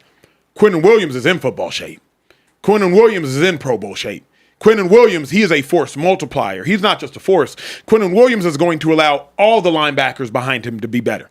So to me, not only is the Cowboys defense going to be more improved, but Dak has been pressing because he knows his defense cannot stop a nosebleed. So because you have Quinn in there, because you have Logan there, because you have Overshown coming back, bro, that's what, 30% of the defense is getting a facelift? That matters, 2-5. Like, that to me matters. It matters, man. Sorry. Go ahead, man. It's Cowboy fan. They find something to be excited about, huh? They gonna find something. They down like 3-4 games of the division, getting all excited. I will say that Overshown, he is nice. I like his game, but Quentin Williams, though. You like that? I do not want to see him in that division. He is so good. He gonna make some plays, but I don't know, man. Do you think they go to the playoffs? It'll take 10 to 11 to get to the playoffs because of how good the NFC North is. We ain't getting that. Yeah. I don't think they go to the playoffs, though. But I said it before the year started. Cowboys not going to the playoffs. Yeah, but then the question is, if you're not going to the playoffs, what's the point in making all these moves, some would suggest? Like, if you're not going to the playoffs, DeMarvion Overshown, why rush back? Yeah, but the thing is we always want to talk about the defense. Everybody keeps saying the defense. But if you really watch the last 2 games, the offense has given no type of production. Yeah. So the defense is going to play well. What about the offense? Are they going to eventually get back to what they were doing? I don't know. I want to ask you. I'll ask Karen. Karen, what you think, Karen? Because the offense been bad, right? Or you don't want to say it yet? We play the Raiders on Monday night. That might we gonna whoop the Raiders. Yeah, that's true. And then we get to play the Eagles. If we can somehow find a way to tap into that magic that the Giants did against y'all and beat y'all, we also get y'all at home. Everything does change. Betting, but I might bet on that game. Everything changes. Everything changes. Everything changes. We might be a new team out of this bye week, Shady. You don't know. We might be a new team. I gotta hype myself up a little bit. I don't believe in us. Realistically speaking, you get the Raiders, you're 4-5-1. Yeah. Then you get the Eagles. If you're sitting at 5-5-1, you control your destiny. Yeah. The problem is the Cowboys got a rigorous schedule. Yeah. Eagles, Chiefs, Lions, 3 consecutive weeks. Yeah. The season could be over by December 4th. Yeah. You know what I mean? Like, if you lose the game to the Eagles, the season's done. Like if you're 4-8-1 on December 4th, Shady, it's a wrap. But did y'all already think the season was over though? Like I hate when y'all get so surprised. I know it's I get it. I know it's the Cowboys, the biggest friend. I get it. I understand it. Jerry Jones, cool, I get it. But they're not a good team. And that's okay. There's some years where you won't be good. This is one of them. Yeah. Well, last year was one of them too. But you know what I'm saying? Then it's not that good of a team. And we want to blame the defense. That's the easy thing to do because Michael Parsons is not there. But the truth is, they are not a good team. But now offensive-wise, they haven't been look good, right, guys? Yeah. All right. Yeah. But let me ask you this. Now that Quinnen is there, Overshown is back, like, when you say the Cowboys aren't that good of a team, the offense is a minimum good, and they've been great at times this season. They're a minimum good. Mm-hmm. You just added an all-pro caliber defensive tackle and a rising star linebacker. How can we still say they're not that good of a team? Well, first of all, we got to see him play yet. Yeah. Even though he is like that, right? Best D tackle in the game. Yeah, one of at least. We got to see it, though. We got to see it. Yeah. If the Cowboys lose to the Raiders, at what point as a Cowboys fan do you want them? If they do that, I'm not a Cowboys fan anymore. No, they're not going to do that, though. But I guess, at what point do you want them to shut it down? We know, like, playing the game, there's no such thing as tank. It's in Vegas? Yeah, it's in Vegas. Yeah, right about then. There's no excuse for coming out of the bye week and losing a game to the Raiders. I don't care where it's at, bro. You cannot lose that game. You love Dak Prescott. Do you trust Dak Prescott enough to put the team on his back? He's a phenomenal regular season quarterback. Yeah. We've seen, I think, him beat the Chiefs before, I think, in the regular season. Do you trust Dak Prescott enough down the stretch? Because you do finish the season. Vikings, winnable game. Chargers at home, winnable game. Commanders, Jaden Daniels might not be there, winnable game. New York Giants, Dak never loses to them. You can win the final 4 games. Yeah, no, I think the final 4 games. Do you trust Dak enough to get y'all to the playoffs? You need to go through this stretch at worst 6-2 to even have a shot. I think Dak can step up to that level and play at the level needed. The problem is I just don't think this defense thrown together as well as they have. I still don't know if I trust my defensive coordinator. Do we trust Matt Eberflus and what he's really built so far? I don't know. You can have all the pieces, but if you got grandma driving a Bugatti, it's grandma driving a Bugatti. She's not gonna be able to kick that thing in the gear. Y'all doing it again. Y'all doing it again. It's tough. We're doing it. It's always the defense's fault, but we won't talk about the offense. I'm saying I think he can do it. Do I think we're gonna play consistent enough to have a shot? Let's Absolutely be real, not. man. All right, you're gonna lose to the Eagles. Can you be real for a second? Okay. I don't know that. Okay. I don't know that. All right. Well. Y'all lost to the Giants this year. Right, that actually happened. Okay. I think you guys gonna lose to the Eagles, the best team in the NFC, number 1 seed. Okay, the Chiefs. I think the Chiefs win that game. The Chiefs need that game. Chiefs need that. They at home, right? Yeah. Better coach, better quarterback, better everything. Yeah. Correct? They got to see us at home. Yeah. Okay. They win that game. Detroit. I don't know if you guys want to talk about that game or not. Detroit's the one that I'm actually saying Detroit will win. Detroit's cooking. Eagles at home. Eagles with the Cowboys at home. Cowboys could win that game. Yeah. Chiefs, Cowboys at home. Cowboys could for sure win that game. Yeah. The Lions on the road. That's the one I'm actually that's terrible the one. matchup. That's the one you terrible can matchup. drop. Yeah. Because the thing about it is, Eagles' offense isn't that good. Cowboys' weaknesses are defense. Eagles' offense ain't that good. Yeah. Chiefs' offense ain't that good. But that Lions offense. So wait, hold up. So I don't think they beat Minnesota. Oh. I don't think they beat the Chargers. I don't know which world y'all in, man.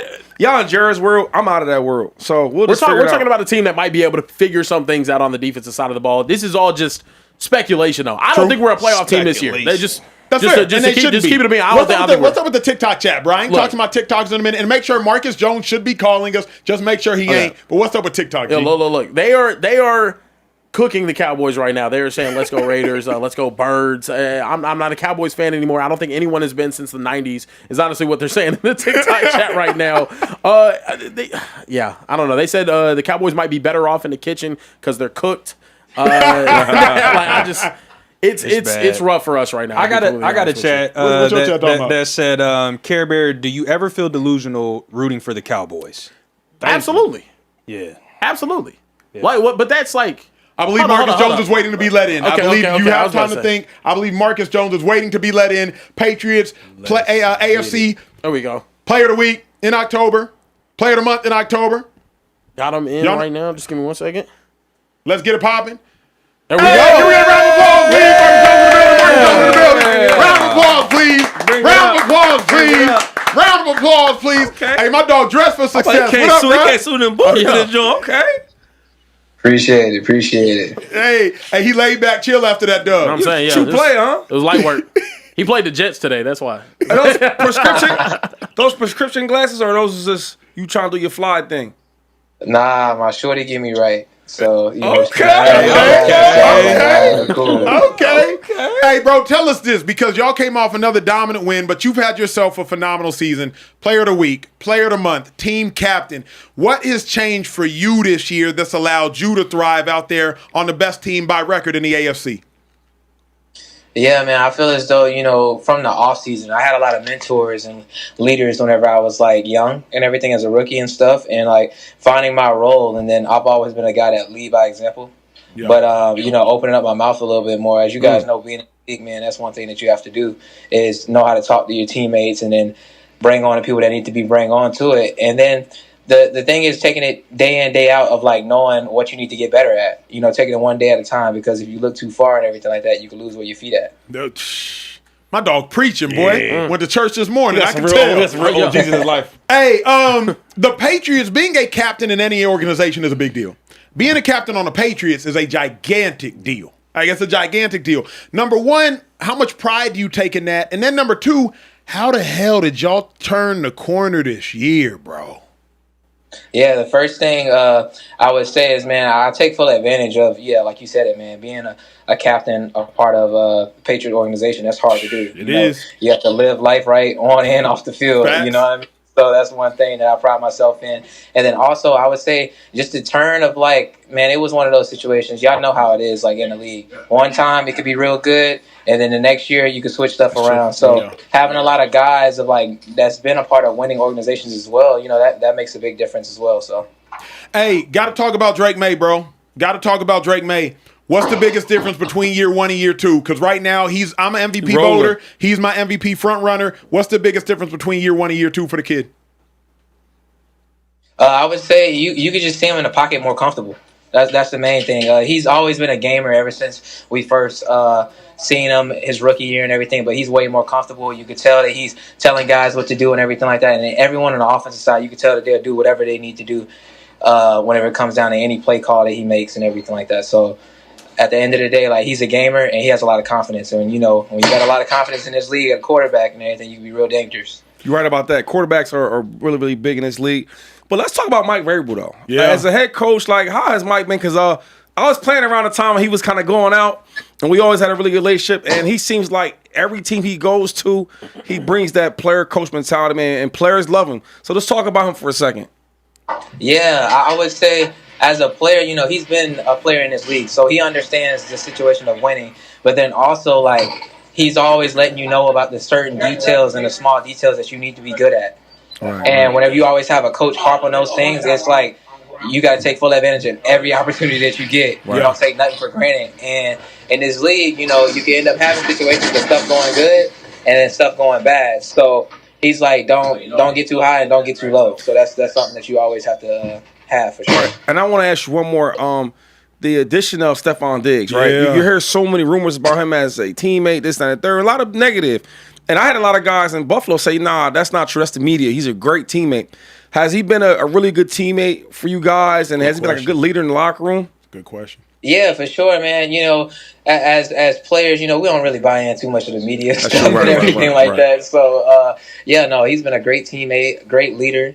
A guy that has a standard for himself and everything. No matter if it's one catch at practice, he'll get mad about him dropping it, and he's doing whatever he needs to do to get back right. But he just has a high standard, and everyone wants to make sure that they play to their highest standard as well. I got one more for you though, dog. Go ahead, Tupac. And I hate to be messy, but y'all like the new big dogs in the AFC East.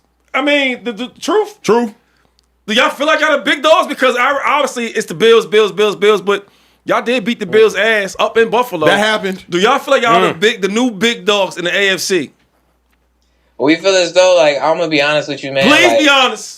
I'm being honest with you, bro. We one of them people, bro. Like, it's 1 week at a time. So, like, however it shape out, we just beat the Jets and everything. Now, we got a little recovery, and then we gonna get back to Cincinnati. But if we win, we go 1-0. It's gonna handle itself. So that's the main thing. You just stand where your feet at. So that's what we do. Hey, let me paint the picture for you, bro, because I want to talk about Marcus Jones for a moment. All right, what do you get more excited about? 3rd and 6, you in the slot. They got the ball. Game on the line. They up by 2. You got to get the ball back. Or they're punting to y'all. It's a minute 39 left. Y'all down by 3. What situation you get more excited about? Punt returner, game on the line, nickelback, game on the line.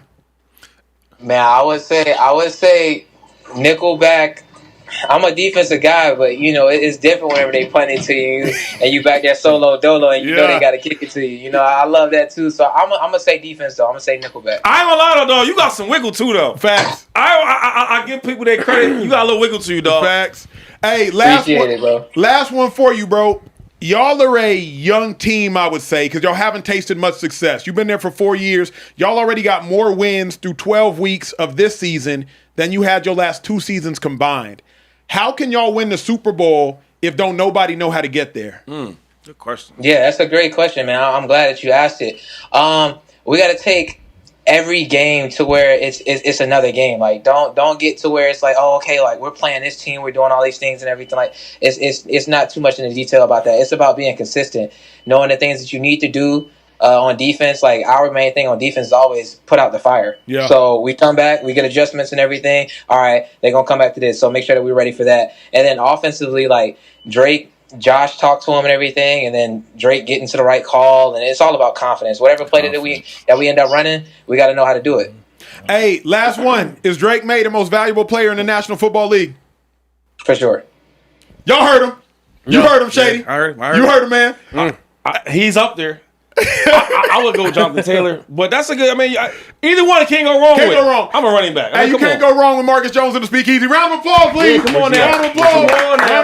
Hey, last one for you, bro. Show the world where you at, because in the Speakeasy it's exclusive. Show the fit too, though, dog. Yeah, what's the fit, bro? You been holding out, G. Yeah, so that's the fit. Okay, there we go. There we go. You got with the Chelsea boots and everything. With the bag in the hand.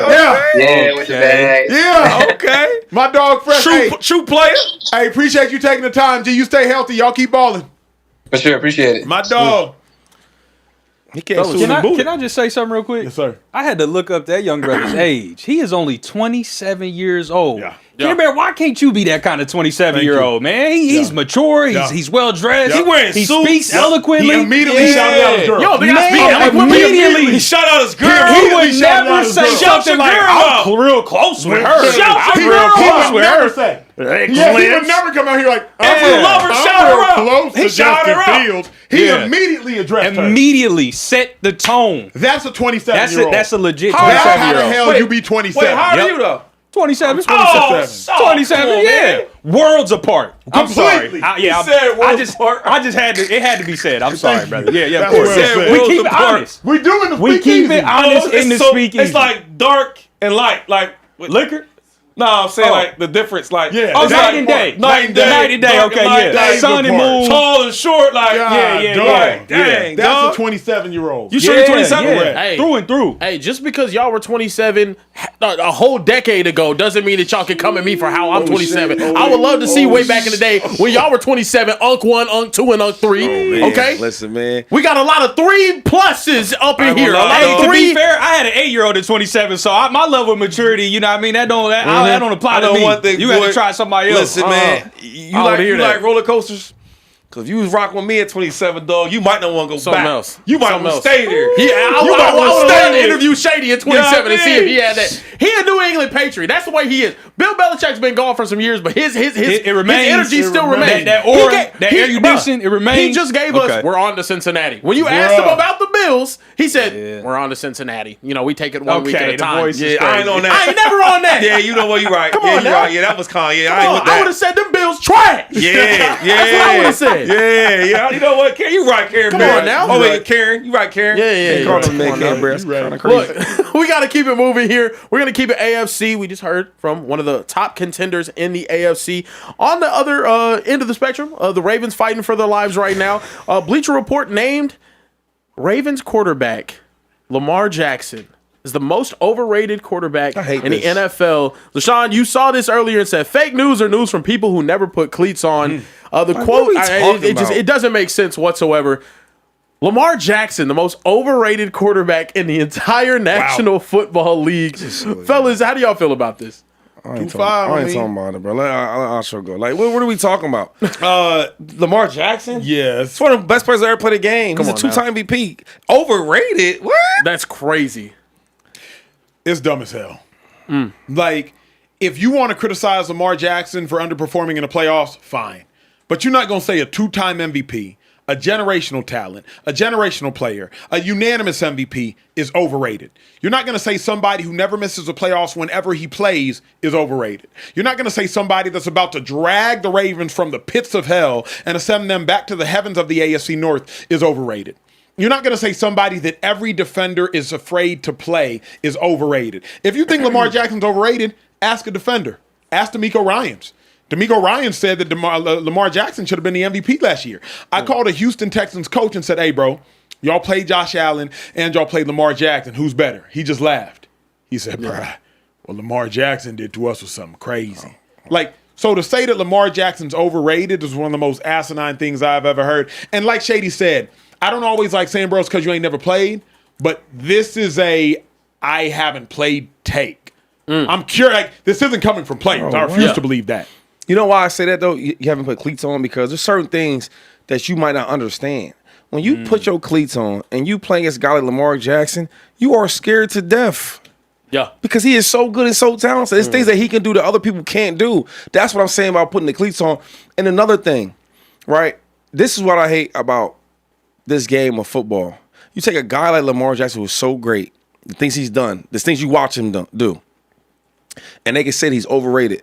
But in a player that's been trash for majority of his career, finally looks good, they love to jump on his bandwagon. Think about it. Think about how much people jump on Sam Darnold's bandwagon. What's the kid from Daniel Jones? Daniel Jones, right? Yeah. Baker Mayfield's. All these guys, right? That now Baker's kind of leaving that group. But it was bad, and now they're good. It's like everybody's loving them. But a guy can be so great like Lamar. How can you even have a take like that? I think people just like when does resume real quick? When does resume not matter? Think about that though. Yeah, like I'm going out here and I'm doing these things, these highlights, these stuff you see, like wow MVPs, and guys don't do nowhere near close to that. And as soon they finally look good for a little bit, you love them and they're so great. I hate that. I think it's all in one though. I think that's the danger of the discourse. I think we talk so much about championships and Super Bowls and rings and all of these things that we just completely discredit regular season greatness and or just greatness in general. I didn't play the game at a high level, but I got a lot of friends that did. And the ones that play against Lamar Jackson, you know what they normally say to me? He's one of the most talented human beings I have ever shared the football field with. If not the most talented human being I've ever shared the football field with. To say that he's overrated is crazy. It's like it's asinine. You could say that maybe he's underperformed a little bit come playoff time. And he has. That's just true. But to say he's overrated? What part of his game is overrated? What part of his skill set is overrated? The quote that was a part of this tweet said, he may not just be one of today's most overrated active quarterbacks, but also of all time. His 2-time MVP status is borderline fraudulent. His credentials don't measure up to other legends who've won. Fellas, who wrote Lamar Jackson came into this league? Lamar Jackson came into this league being asked if he was going to make a transition to play wide receiver. Yeah. And within 5 years of the league, became the most lethal passer from the pocket in the entire league. He became the quarterback with the best TD to interception ratio over the past 3 years. And it's not like, oh, these are just 12 touchdown, 1 interception type years and they're running the ball all over the place. No, I'm talking about a 35, 40 dang near touchdown season. I do have to say something. I don't want to say it. I apologize to the chat. Oh, no. You want to apologize to me first? Oh, no. Don't apologize to the chat. I apologize. I apologize to you. I got to say something. I'm sorry. It's Lamar Jackson's fault. Lamar Jackson's the reason we're having this dialogue. Walk off if you need to. If you think about the players that have won multiple MVPs, they've all won Super Bowls. Yeah, it's time for me to go too. What is he talking about? And the dilemma what is he talking about? Let me talk myself. The dilemma is the spot when he's talking. Players that have won multiple MVPs: Peyton Manning, Aaron Rodgers, Tom Brady, Johnny Unitas, Joe Montana, Steve Young, Patrick Mahomes, Lamar Jackson. Those are the players that have won multiple MVPs at the quarterback position. They have championships. I say it's Lamar Jackson's fault because Lamar Jackson's the only one who doesn't have a championship. So if Lamar Jackson won a championship, we wouldn't be having this conversation. Oh, brother, this guy stinks. Where everybody? Trey! You by yourself on that one. Shady! Change the subject, we'll come back. Boo! Kieran! Tomatoes! Wait! We don't agree with you! But hold on! Going back to Nigeria, we don't want you! Wait, we say the subject. Hold on. Come back. In all seriousness, though, come back. No, we serious. I'll say this. Can we say something? I will say this. Thank God. The only reason we're having this type of dumb dialogue is because Lamar hasn't won in the playoffs. They're like, that's the only reason you can. I can agree with that. So what? So what? He didn't win. That it's his fault. So It's what? crazy. So hold up. So he didn't win. So what? That means overrated. That means you can have stupid conversations like this. Here's what I'm trying to get to. What I'm trying to get to is, the reason I said it's his fault is, you have dumb conversations like this when you don't win in the playoffs. Listen. This conversation is dumb. It's a dumb conversation. Lamar Jackson's not overrated. But the dilemma is this. How in the world, prior to last season, did Lamar Jackson have as many MVPs as playoff wins? Listen, dude. Hold on, Shady. You got to answer that. Bro, You should not have 2 MVPs and 2 playoff wins. That's problematic. He was 2-5 in the playoffs, if I'm not mistaken, up until last season, and he had 2 MVPs. And he should have had 3 if you ask any Ravens But does that make him overrated? He lost. Maybe he's not clutch. Maybe he don't get it done in the big games. Does that make him overrated? No. But to your because point. I played with Michael Vick. I played with Donovan McNabb. Yeah. I played with Brady. I played with Patrick Mahomes. I played with Josh Allen. Right? I played against Cam Newtons. I played against Aaron Rodgers. I played against Russell Wilson. Yeah. You name it, I seen them all. And he's just as good as them dudes, and a lot of them better. So when you say overrated, need time. Okay. Need time. Fool. I need a fool. Woo. Chat. Let me sit back. Chat. Y'all tripping, man. And TikTok, shout out to y'all for hanging with us for this hour. We love y'all. Appreciate y'all. Shout out to you. The chat giving you a lot of tomatoes right lot of now. tomatoes. I'm just going to forewarn you. Shady said, I played with Aaron Rodgers. No, played against Aaron Rodgers. Played against Aaron Rodgers. Kieran, he got a Super Bowl? Yeah. Shady said, I played with Tom Brady. Hold on, how many years this guy played though? Talk about that. Sure. Aaron Rodgers played for years. And how many MVPs And he's does still he have? playing. He's And still how many playing. And how many And he's MVPs? Aaron Rodgers is still playing. He's 40 with Can I gray hair. talk? Oh, you asked me a question and we're answering. I didn't ask you. Ask him. Okay, hold on. Real quick. Aaron Rodgers, super old. He's still playing. 20-some years. He's still playing. He's only even been there once. He's only even seen it once. Let me change my take. I'm sorry. Yeah. All right. Shady played against Aaron Rodgers. Yeah. Kieran, in his first 7 years, did he have a Super Bowl? Yes. Shady played with Tom Brady. Social Trey, in his first 7 years, did he have a Super Bowl? Yeah. Shady played with Patrick Mahomes. Ethan in the back, in Patrick Mahomes' first 7 years, did he have a Super Bowl? Yeah. Shady played against Russell Wilson. Rome in the back, in Russell Wilson's first 7 years, did he have a Super Bowl? Yes. Can't hear you? Yes. I say all that to say, What you saying? Lamar Jackson allows dumb conversations like these to exist because he's better than almost all of those players, yet he doesn't have what they all have. Lamar's better than Russ. Doesn't have what he has. Lamar's better than maybe Brett Favre was tough because Brett Favre was cold. But Lamar Jackson is better than all these dudes in the regular season, and he doesn't have what he has. So the problem is he allows this kind of stupidity to exist. But you're telling me that he's overrated because he didn't win a championship? No, I don't think he's overrated. All right, but you're saying this stupid conversation. Whoever said that, I know they never put the cleats on. So I can, because nobody with cleats on would say that. Yeah. My thing is, he didn't win a championship. Okay, so what? That'll make him overrated? No, that'll make you overrated. Listen, I played with Vic, dog. Yeah. Vic can't touch Lamar Jackson. I love Vic. Of course. All right. Cam Newton. I think Cam is like that. Cam can't touch Lamar Jackson. Yeah, facts. Right? You talking about Russell Wilson? I like Russ.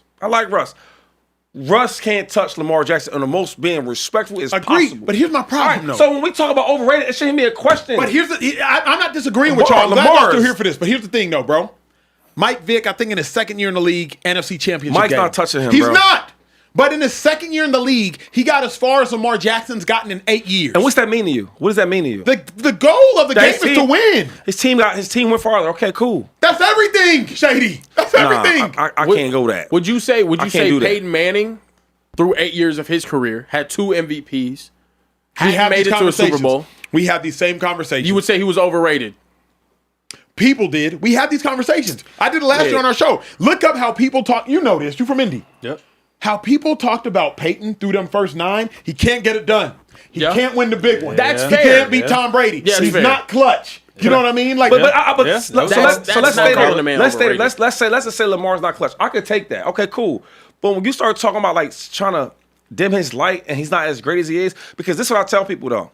When you go out there in that field, you got to actually go out there and play. So when you see the MVPs, you see the numbers, you see the moves, you see the highlights, you see the stats. Yeah. He had to physically go out there and do that. And I think sometimes when we sit on a seat and we just critique everything about it, it's easy to do. Yeah. The stuff that Lamar Jackson's doing is hard to do. Yeah. He's just great. So when I hear these conversations, it hurts me because I was one of the players that had to go out there and do it. So you try to take something from him like that, that's crazy to me. Yeah. Because he didn't win a Super Bowl? So Yeah. what? Yeah. So what? Yeah. I So think what? it's also tough. I feel like you're conflating MVPs, which is an individual award, with playoff wins, which is a team mandated accomplishment. You You can win it. You can much more easily. It all goes together. It does. But you can. You talk can. about the greatest. So that's my thing. When I look at the greatest of all time, I think Lamar Jackson's a great quarterback. I don't think he's the greatest of all time. Because when you start talking about the greatest of all time, they got all the accolades. Plus. And they got all the wins. Yeah. And they got championships. Yeah. That's what makes the difference between the GOATs.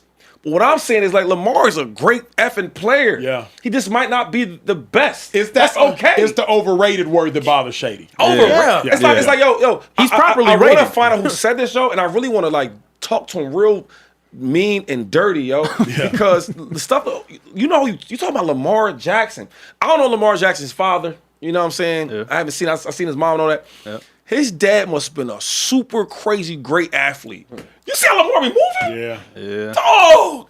Yeah. He's special, bro. God, and I love saying this though. It's certain people.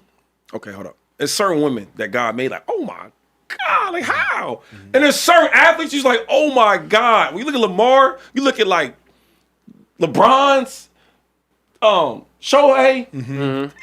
God took their tongue with these people. Yeah. Lamar's one of them dudes. Bro. But here's my thing, though.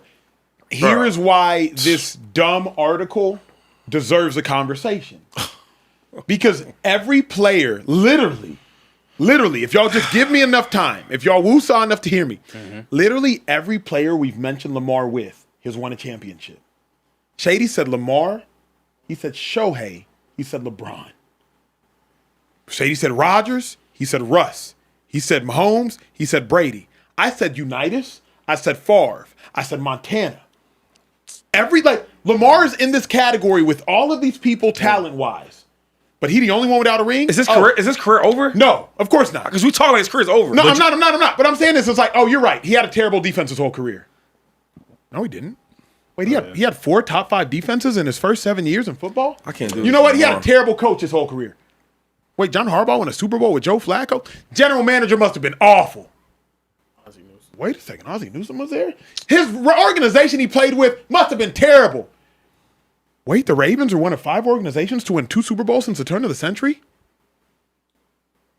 That is why this dumb conversation, I have to have it. Because, we mentioned Lamar with all of these players, and they all got chips, and he don't. And if Shady's right, his career's not over. Yeah. Okay, they all had chips in their first 7 years or 8 years. So what, though? So what? His is taking longer. So what? That's my thing. You keep talking about these chips. Yo, his career's not over. And then I watch him. He still look good to me. Sure. He has time. Same as Josh. I know Josh Allen. That's exactly. It's the same energy for Josh Allen there that it is for Lamar Jackson. Is the same person that wrote this article made this quote go say it can be, but it can be for several reasons. Number one, Josh Allen hasn't been the reason this team loses in the playoffs. Number one. Number two, Josh Allen doesn't have 2 MVPs. Number three, Josh Allen also doesn't have a unanimous MVP. Lamar Jackson's better than Josh Allen in the regular season, and he's been better for longer. It was Pat, Joe, Lamar. Pat, Lamar, Joe, Josh. Then Josh, after last year, jumped to second. Yeah. Josh isn't as good as Lamar over the last 7 years. Yeah. I think he's a better quarterback. I would take Lamar. I would take Josh before I take Lamar. Now you have to. No, you wouldn't have taken that. Remember when Lamar won unanimous MVP? I don't care what you're talking about. Yes, I would have. When Josh got Stephon Diggs, do you forget them days he was rolling with him? I said, oh yeah, I'll take Josh. I just think Josh is better. I won't argue it. Yeah, I won't argue it. But they close. But the question about Lamar or Josh, we ain't talking about that. yeah. All I'm saying is that when you criticize him for how long it's taking to win a championship, and the goal is to win a championship.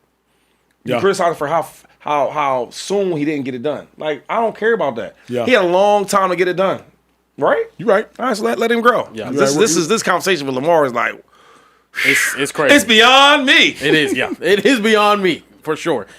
Keeping the conversation moving, though, time to talk about some more quarterbacks. After a long hiatus, Brock Purdy has arrived back upon his throne. Good. He is now going to be the starting quarterback for the 49ers, as Kyle Shanahan told people. He's going to start this weekend against the Arizona Cardinals. Fellas, do you guys think the 49ers will regret benching Mac Jones and bringing back Brock Purdy?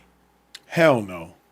Brock Purdy's the starter for the San Francisco 49ers. Brock Purdy's the best quarterback on the San Francisco 49ers. Brock Purdy's a quarterback that was in the MVP conversation for the San Francisco 49ers 2 years ago. Brock Purdy's a quarterback that took the Niners to the Super Bowl and had a lead versus the Kansas City Chiefs in overtime in the Super Bowl. Brock Purdy's a quarterback that took the Niners to the AFC Championship game. Brock Purdy is a quarterback that came in as Mr. Irrelevant and made himself more relevant than any other player in the National Football League outside of maybe 5 to 10 players. Brock Purdy is him. Brock Purdy has to remind everybody he's him. Now, part of the problem, Brock Purdy, you better be healthy. Because ain't nobody, Shady McCoy included, is going to give you any grace. You better be healthy when you step on the football field. But Brock Purdy is a better quarterback than Mac Jones because he's a more athletic quarterback than Mac Jones. So let's stop all this nonsense, this tomfoolery, and all these shenanigans trying to say that there's a quarterback controversy in San Francisco. There's not. If Purdy's healthy, Purdy plays. If Purdy's healthy, Purdy plays better. To me, grand opening, grand closing is not a conversation. 2-5 is not a conversation. Niners aren't going to regret playing, Brock. All right, man. You know a lot. I'll just say this much. This ain't that old team, though. You don't got them 9, 10 all-pros over there. You don't? You don't have Fred Warner and a scary sight in the back, that 54. You don't have all that. Both's not going to be. They don't have all that, Acho. I hear you. Right, so we going to see. You still got Christian McCaffrey. You do. still got Kittle. So, good luck. I think Brock Purdy is a good quarterback. All I'm going to say is this. And it's the Cardinals, too, though. So you ain't playing the world beaters. I watched him earlier in the year before the turf toe, and I watched Mac Jones this year. I said this, and I'm not saying who's a better quarterback. All I'm saying is when I watched the offense with the Niners, I can see the difference between a first-round draft pick and the last draft pick. Is that what he was? I can Last see pick it of the draft, yeah. because he runs the offense better. So, cool. You want to see him running around and all that type of stuff? That's cool. That's going to happen. But we're going to see. And when we get here, it's Sunday, right? Yeah. When we get here Sunday night, I'm going to look at you and say, all right, bro, what happened? We're going to find out. You know what? And I like Brock Purdy, though. Shady's doing what Shady hates. I'm going to personalize it. I'm going to hit him in his heart. Shady's doing what Shady hates. Shady's doing what Shady hates. Okay. It was 2012, I believe it was. Philadelphia Eagles starting running back is LaShawn Shady McCoy. One of the best running backs in football, going to end up being all-decade running back. Shady gets hurt. And as a result, the Eagles start a running back named Bryce Brown. Bryce Brown, good player. He goes into the game, rushes for, I believe, 200 yards and 219 yards over 2 weeks. People start saying, wait a second, we got to see more Bryce Brown. After a couple games, we forget Shady. We got to see Bryce Brown. True story, fact check me. Or ask the man to my right. Chat, talk about it. Yo, you just and all of a sudden, people so quickly forget quality performance and quality players. No, Brock Purdy's not Shady McCoy. No, that's not what I'm saying. Because it sounds like you were. That's not what I'm saying. Because he would never have all pro. That's not what I'm saying, Okay, Shady. okay. But what I'm saying is how quickly, pull that up, please. Can you game log Bryce Brown? Yeah. How quickly we forget who a supplanted starter is.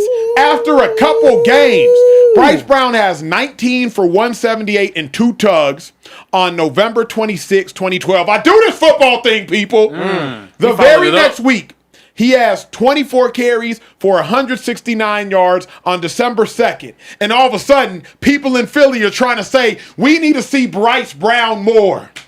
I didn't hear nobody say How that. quickly we forget. I didn't hear nobody say How that. quickly we forget, Shady. So I don't get how you, of all people, who lived through this nonsense, Yo, are putting Brock Purdy through the same nonsense that you lived through. I never heard nobody say that ever. And then, please, don't you What? ever put me with with your guy again, though. For real. I'm trying to be respectful, though. Me and Brock don't share nothing alike, okay? All right? Nothing. Money. I mean, we talking about, everybody makes money in the NFL if you good. But anyway, when we talking about real players, don't do that with me, all right? That's all I ask. Because he didn't even, come on, man, seriously. Y'all share money. Y'all share Super Bowl appearances. Bro, listen what I'm going to say, though, all right? I like Brock Purdy. But he don't have that all-star, monster team, right? Remember Space Jam? You got the Monstars? He don't have them guys no more. So when I watched him this year, I seen what he looked like. I wasn't impressed. I watched Mac Jones. I was more impressed. We're going to find out. I think the problem with you, though, you still stuck on them old days when the Niners used to, wake up and be in the NFC Championship game. Them days are gone, dude. And I don't know if you know that. I don't even know if they're the best team in their division. Did you think about that? They might be the third best team in their division. Might be the third. Yeah, so them days are over with. Where now, hey, as Kyle Shanahan would go in there with a conservative offense and let the defense win a little bit. Them days are over with. So we gonna find out. And I'm not hating on Brock Purdy. Yeah. But the truth is the truth. And listen, why would he do that? I don't know, man. Here's why. That was crazy. Here's You why. did go crazy the year after Bryce Brown. Karen, do something real quick, G. What's up? Can you go to Google? Can you type in "making the case for Bryce Brown"? Just type that in real quick. Let's see what happens, Trey. I don't know what's gonna happen. Wait, what are we typing in? Typing in "making the case for Bryce Brown." I don't know what's gonna happen. Okay. Oh, no, this is nasty. Dang. Hold Wait, does on. that say- Rome, can we take that? Does that say Philadelphia On the Eagles? Philadelphia Does Eagles that say- website is so Hold on. nasty. Official Bro, to the website? top. Take to the top. Say To the top. To the top. Okay. I got Does you. that say on the official Eagles website by Dave Spadaro, the official Eagles voice, making the case for Bryce Brown? Read what it says, Doesn't say, though. no, we don't need to do that.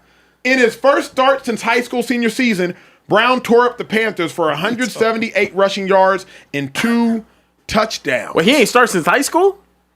Does that say But he's so nice. making the He's so So nice. what I'm saying he never is- starts in high school. He's so nice. Shady's But all right. literally doing Yeah. what people did to him? What are they saying, though? You How act you? like they saying should start from me or something like that. I'm saying they trying to make a case. Case for what? They trying to make the case. He's never- Stop making a case, Shady. He never starts in high school. Stop making the case for Matt He Jones. never starts in high school. This reminds me of Jay-Z Yes. said it best. You made it a hot line. I made it a hot song. Matt, looking like the hot line. Purdy is the hot song. That's it. That's not the case, though. Y'all acting like Brock Purdy was just carrying the Niners. That's not what's going on. Yo, With McCoy sidelined during the forgettable 2012 season, open quote, Brown stepped in and delivered during a rookie season. In his first start since high school senior year, Brown tore up the Panthers for 178 yards, 2 touchdowns on 19 carries, followed by 169 yards and a couple more scores in Dallas next week. There were concerns about ball security, but Eagles knew they had a diamond who needed polishing, and they worked with Brown. How does Brown factor into the offense moving forward? Clearly, the running game is fueled by all-pro star LaShawn McCoy, who led the league in rushing yards and total yards from scrimmage. Say it again. something Brock Purdy would never see. He'll know what that feels like. McCoy's brilliance and durability, knock on wood please, have given the Eagles legs, pun intended. But his outstanding play has also limited Brown's development, making the case for Bryce Brown. That was so nasty. Stop making the case. Tell me Shady. how that, but he's trying so hard. Hold on. He's trying so hard to like prove something. I don't get it. But what's he saying? We got a chat from Because they trade him, and then when he trade him, I like Bryce, so I ain't about to do that. But they trade him because they made the Don't case. do it. I'm not gonna lie. They made the case. They trade him to Buffalo, right? You getting flamed on TikTok right now. You getting flamed. Who's that? Trip wants me to make sure to let you know that you're getting flamed. He said Mac Jones and Brock are far more comparable than Bryce Brown and LaShawn Shady McCoy. We're talking about The delta between Brock and Mac is seismic. Brock Purdy has gone to a Super Bowl and had a lead in overtime. He keeps living in that Brock area, Purdy yo. had 36 touchdowns and 12 interceptions, if I'm not mistaken, My man. in 2022. He was the front runner for MVP through week 13 until Baltimore Ravens came into the Bay and they picked off Brock Purdy 4 times. Stop talking to me about Brock Purdy and Mac Jones being comparable. Shady and Bryce aren't comparable, but neither are Brock Purdy and Mac a Jones. quarterback that looked bad playing for outta Kyle here. Shanahan. Jimmy Garoppolo looked amazing with the 14. Just great say. I got some chats here too that say I'm gonna say this again. Mac Jones is Jimmy G, while Brock is something Shanahan needs to open his offense. Mac can do what Purdy can with less mobility. And then Emmanuel said, this is just Jimmy G part 2. We gonna have to agree to disagree. But wait, real quick. Kyle Shanahan ain't never had bad quarterback play. But hold on. So wait, What? because you keep going back to that era though. It's like you just can't forget that part. I was like that with the Lakers though, because I love the Kobe and all that and the Jordan. So I get that part. But one day you got to move from that, because when you watch Brock Purdy now, when you watch him this year, did you see the old Brock Purdy? Shady played one game healthy, Shady. Played one game healthy. We don't do that in football. You play, you healthy. Nobody's healthy on the field. Turf toe. Shady is Bro. his toe hurt. Yo. Nobody plays healthy in the league. Just so y'all know that. Shady missed him on. People out there that didn't play in the league, nobody's 100% healthy. but it's So toe. I'm asking Acho, when you did see him play this year, because you don't know everything. They say stuff you hurt and don't be hurt and all that. When you watch him play this year, They they look like good. No. No. They like the old Brock Purdy you keep talking about. No. Right. So what I'm saying is, when you don't have them gangster players on your squad, now we're going to see who you really are, though. That's what I'm saying. Yeah. I hear you. That was a bit of a low blow, though. I'm not gonna lie. Going to Bryce Brown. Yeah, like what Bryce Brown. And also Bryce Brown must have inspired you a little bit to get on it, because the next season you had the best season of your career. But after you came back from that injury at the end of 2012, you had 1,600 in 2013. He said, "I never want to Bryce Brown again." Bro, I never even That article had him scared. He kicked it into gear. Scared. Bryce Brown was breathing down his neck. The first thing they Bryce said, Brown. they never even mentioned me. They talking about, Bruh. can we evaluate him for a trade? Here's and shit what's like that. crazy, bro. Eagles wake-up call. The McCoy-Brown combo. Brown needs 110 yards over the final 2 games to break LaShawn McCoy's rushing record as a rookie. Y'all got to understand. They be ready to write off somebody. And Shady doing it. Shady got his pen out, and he got the pad. Shady put him down. Yo, you put me down. you put me on the same level as Brock Purdy. It sounds ridiculous. We talking about elite players. He's a guy that been on elite teams. It's 2 different things. I'm done, bro. You talking about players that carry teams compared to guys that's like. Can I play devil's advocate just No, real the devil quick? don't need an advocate, Trey. For Shady, though. Okay. I got your back. Yeah. Now, Shady, you say all the time, like, every time we talk about Sam Darnold, we talk about, you say these players are who they are, right? Mm-hmm. In the past. Mm-hmm. You go back to, like, no, this is how we know them. Why can't Acho just know Brock Purdy as being this dog that he was in the Super Bowl? Thank you. You see what I'm saying? You say Sam Darnold shows us who he really is. Thank you. So you live in the past when it comes to Sam Darnold. Daniel Jones shows us who he really is. You live in the past when it comes to Daniel Jones. Why can't we live in the past with Brock Purdy? I'm just playing devil's advocate. Yeah, don't shoot the messenger. Like you do that a lot. You do that a lot, but you gotta stand up for something. So Okay. real quick, do you watch Brock Purdy? Did you watch Brock Purdy's career? Did you watch him? I watched him when he was hot. Yeah. All right, cool. So I'm not even gonna talk about his draft status. Okay. Because like Mr. Irrelevant. Well, I don't know. You're drafted that low. Like something had to happen if you go that low. But when you watch him though, do you think it's him doing all this great stuff for Niners back then, or you think it was the other guys and he was just part of that? Jalen Hurts. I'm not opposed to saying he was game managing. Listen, man, I don't know. I just want you to answer your questions honestly. You trying to be politically correct. When you watch the Niners, and all them gangsters everywhere, all the all pros everywhere, on defense and offense, right? Was it more of them doing it? Or was it him, the quarterback? I think Brock Purdy did a better job than Mac Jones would have done. Yeah, thank you. I ain't even that. I'm answering the question. Answer the question. I'm answering the question. I can't even. I give Brock Purdy credit for Kieran, for what he the sake did. of time, we got to move, bro. We do have to move on to our final topic of the day. This is a good one. It's about to get even nastier in the This is a Speakeasy good than what we just had.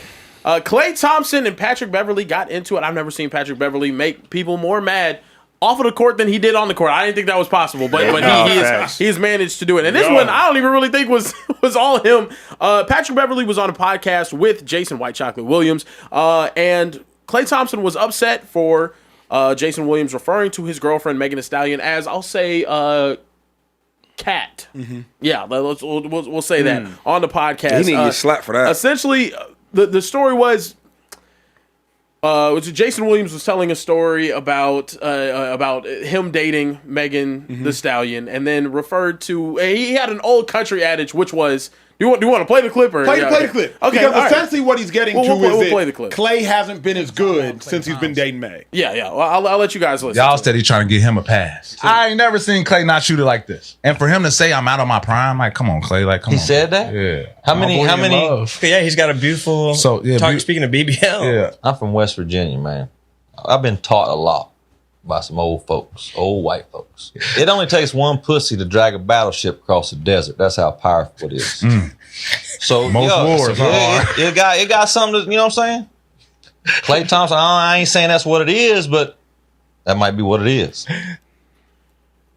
This is what was said about Megan Thee Stallion. Klay would then go on to respond to this, saying, referring to my girlfriend as a cat is so disgusting and disturbing, especially from someone who played in the NBA. How would y'all feel if I referred to your wives in such a way? At Pat Bev, do better, fellas. Very disappointing.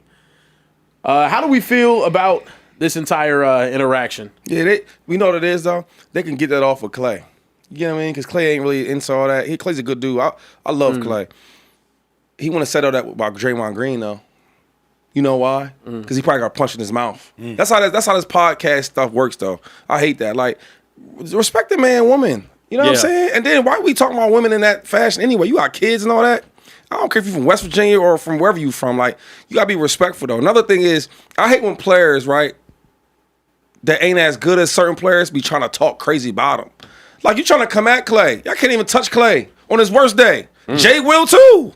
And Pat Bev.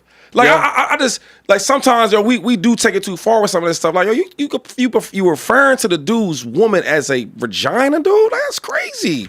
I think that's crazy, yo. The problem is the message got lost in the nonsense. The message they was trying to say is Klay shooting 28% from three. On his career, he shoots 41%. Klay shooting 32% from the field. On his career, he shoots 45%. Klay averaging 8 points this season. On his career, he averaged 19 points a season. Yeah. Klay coming off the bench. On his career, Klay don't come off the bench. He's known as Game 6 Klay. Yeah. He was a splash brother.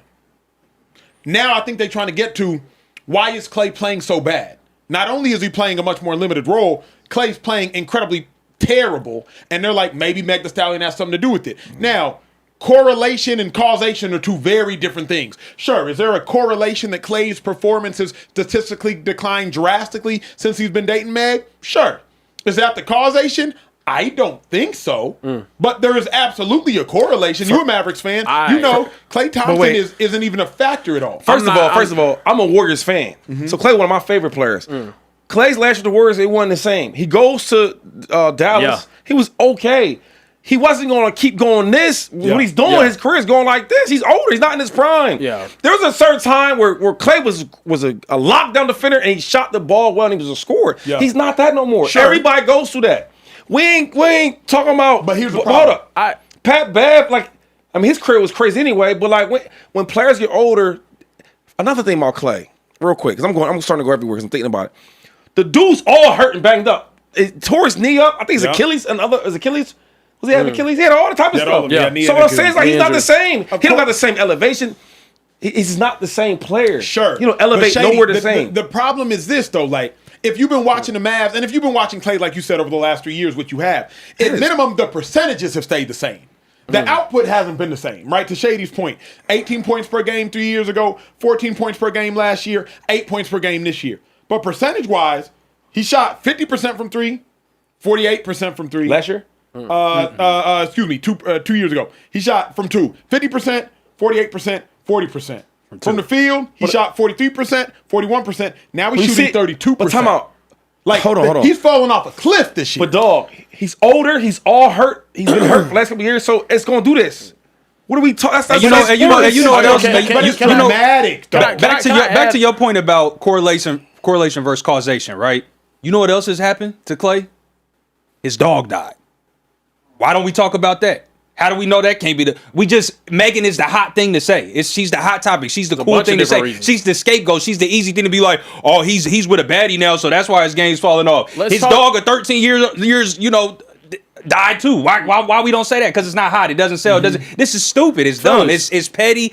They're way too old to be doing this type of stuff. Way too old to be doing this. It's very disrespectful to talk like somebody talk about Danielle like that. Talk about my wife. Like Shady said, it's up. But let me ask you gotta come see you. But hold on. Is it because you go? Because I was gonna say this though too. How about that? Yes, that's the thing. We also have the team that you agreed to go to because you wanted to go play for a team that was just in the NBA Finals completely fell apart. Now you have a completely different team. Yep. Your two best players on the team are hurt. Of course you're going to struggle. He's not a shot creator, and we're asking him to create shots. You cut on the field. We were playing Cooper Flag, an 18-year-old, first overall pick at point guard, and he's here you go, Klay. 6 seconds left on the shot clock. Try to create your own shot. That's never been Clay's game. There's no system for him to run right now. And the thing is, it's nasty. Through all of that, you're going to turn around and be like, oh, it's because he's dating that singer. But here's ridiculous. And lazy. I don't want to lose the plot, though, a social trade. I don't want to lose the plot. The plot being, they started by saying, are we just going to let Klay off the hook? Like, that's what they... I can't. You don't let superstars off the hook. Now, he's not a superstar anymore. He's a superstar. No, he's not a superstar anymore. He is self-proclaimed over the hill. But he is still Klay Thompson. So we still have to discuss him. And at the point in which not only is he on the bench, but is statistically declined exponentially. It's one thing, Shady. He went from 22 points a game to 18 points a game. Great. He's gone from 14 points a game to 8 Is that a big difference, you think? It's like a 50% drop off. That is a big difference. Bro, hold on. He went from 41% from the field to 32% from the field. He went from 39% from three to 28% from three. Why are you so surprised? Because the dude's been hurt for the last couple of years, right? He hasn't been good. I don't get you what I'm saying. Like when Dwight Howard was still in the league after all these years, the numbers go down. Every player, Shaq was great, right? It came to a point where Shaq won the same. Paul Pierce, he was great, right? There's comes a time where he's not the same. I guess the numbers Klay Thompson down. Also is not a superstar. I'm gonna just say, sure. Right now, he's not. He's never been a superstar. He's never been a superstar. He was a top 20 player in the league. He's never been the best player on his team. You can't be a superstar. We know that, but I don't want to get distracted. I don't want to get distracted by that. These guys are I'm trying to focus on this though, Shady. Of course, he's going to decline. LeBron is declining. All older players decline. Yeah. But this decline is rapid. Now, I like what you said, Trey. Maybe it was his dog. I like what you said, right? Yeah. Maybe it was his dog, but like this decline is exponential. This is like off of a cliff. I don't have a problem with trying to unearth where the decline came from. Should J-Dub have said it like that? No. But J-Dub also wasn't referring to Meg as a cat. He was using an adage. Yeah. You know what I mean? Like he wasn't. I understand why Klay got upset, but J-Dub wasn't referring to Meg as a cat. He was literally using an adage, right? Like the cat. It's certainly you shouldn't say. I can't excuse that, bro. I can't. We censor ourselves for TV. We censor ourselves for censor yourself, bro. You can substitute a plethora of words for that particular one. Call her a woman. Call her a girl. He wasn't talking about her. He was using an adage saying like this always does that to guys. You know what I'm saying? Like Meg is a. You feel me? Like she was the topic though. I can't give him that excuse. You still demeaning her by saying that though. Yeah, you're referring to her as I watch vaginas ruin. I watch vaginas drag boats across the desert, and it only takes one to do that. I feel you. And again, I think J-Dub was tripping. For the record, all I'm saying is I don't have an issue with them addressing Klay Thompson. Not at all. Like, I don't have an issue with them saying, yo, Klay Thompson is struggling in a major way. Yes. He's been bad. Yes. He has been a spot-up shooter. He's been a spot-up shooter his entire career, and the Dallas Mavericks are one of the worst. Hold on, because he just said leave Meg out of it. I don't think you can leave Meg out of it. You absolutely can leave his girlfriend out of the conversation. No, you know what you can talk about? How about we have a basketball conversation? Let's talk about the fact that the team that he's playing on is the worst team he's ever been a part of his entire career. You can't, because Social Trey said maybe it has something to do with his dog dying. Players are humans. So what happens to a player off the court, off the field, off the diamond, off the ice, it impacts them on the court, on the field, on the diamond, on the ice. You can't leave Meg out of it because she's impacting his life. It might be better. It might be worse. It might be net neutral, but it's something. So to leave Meg out of it is to not do a quality job as an analyst. How I am on this show has to do with how my day went. Man. How Trey is on this show has to do with how Trey's day went. You've come in here before, how your day went. Shady, how Shady's day went. So how you do in your job is also impacted with what's going on in your life. We sit on this show every single week and we talk about how bad Justin Fields has played. Have we talked a single time about his dating life? Yeah. Have we talked a single time about a girlfriend that he's had? No. Sure. No. But I'll tell you why. Because it's not important. Oh, it's absolutely important. But because here's why. It's not. If your dating life is so big that it is definitely not a detriment, but it's definitely like an additive to your life schedule, it matters. It matters. So like when dating a Russell Wilson, superstar is different, but also at the same time, that is my point. Like dating a superstar, she's a megastar. Klay has to do more with Meg than he would have to do with the random. He has to be on more appearances. He has to be at more places. He has to be on more carpets. He has to get asked more questions. He's getting tugged in ways he's never been tugged before. You know that. You got a lot of famous friends. Let's be adults. Let's be adults. Let's be. So you said he was tugging? Let's be adults. I'm just continue. What I'm trying to get to is this: like, But dating is. Go ahead. If you Bob. count all that though, why you don't count none of his injuries though? It's like if you gonna do your job, do your job. Look at his whole career. Look at his whole career. Yo, ever since his injuries, he's been going downhill. Ever since it, and all he's doing is getting older. Yeah. Y'all want to talk about everything else, but what's really going on in real sports? He's not the same. I don't care who he's dating. He can date Beyonce. I don't care who he's dating. He is not the same player, and he said that. I agree. I'm a Warrior fan, so I know about Klay Thompson. Klay Thompson, there's some times where Klay was stepping up and Steph wasn't, and then eventually Steph got caught on. He's not the same, bro. When he got to the Mavericks, he wasn't the same. He was doing solid. He didn't even want to go The there. last playoff game of his Warriors career, he scored 0 points. He didn't even want to be in He showed his numbers, right? He showed his numbers. Every year, it keeps going downhill. I can think of every superstar player that gets older and they go through injuries. They career all do that. Yeah. So why are we not talking about that? Okay, but let me ask y'all this. Let me calmly ask y'all this. Is it fair, Shady, for us to talk about all of it? Because I believe it is all a factor. To Shady's point, the injuries are a factor. Correct. That impacts you on the court. Yep. To Pat Bev's point, though not in light of the word, what's going on off the court matters. Yeah. All of it matters. When Tom Brady was going through his divorce with Giselle, Tom Brady, that whole start to the Bucs season was atrocious. Then we found out, he might be getting divorced. Justin Tucker, probably a future Hall of Fame kicker, sucked the last season. Yeah. Then we found out, you were in the midst of a gigantic lawsuit. Scandal, yeah. You're in the midst of we found out in retrospect why you sucked as a kicker, but you were in the midst of a gigantic scandal and lawsuit. Right. So Are those different though? The reason why I don't think things are different is because Tom Brady was still playing at elite level. Remember, not during the divorce. Remember, listen what I'm saying. What I'm saying is, but year before that, he still was playing at elite level, correct? Yeah, I think, I'm sure. Yeah, he was. Yeah. Okay, so the next year, we're like, damn, why is Tom, what's going on, right? Okay, he's about to get divorced. Cool. Who else you just said? Tucker. Justin Tucker. Justin Tucker, the year before that, was kicking 7 records still. Bombs, yep. Okay. The next year, he's not. We're like, what's going on with him? He got this scandal going on. What I'm saying is, when you look at Klay Thompson's career, right, he was getting injured. He was getting injured and then come back and get injured the same year. Okay? So you rehab and then now you get another injury. Then you're out the whole year.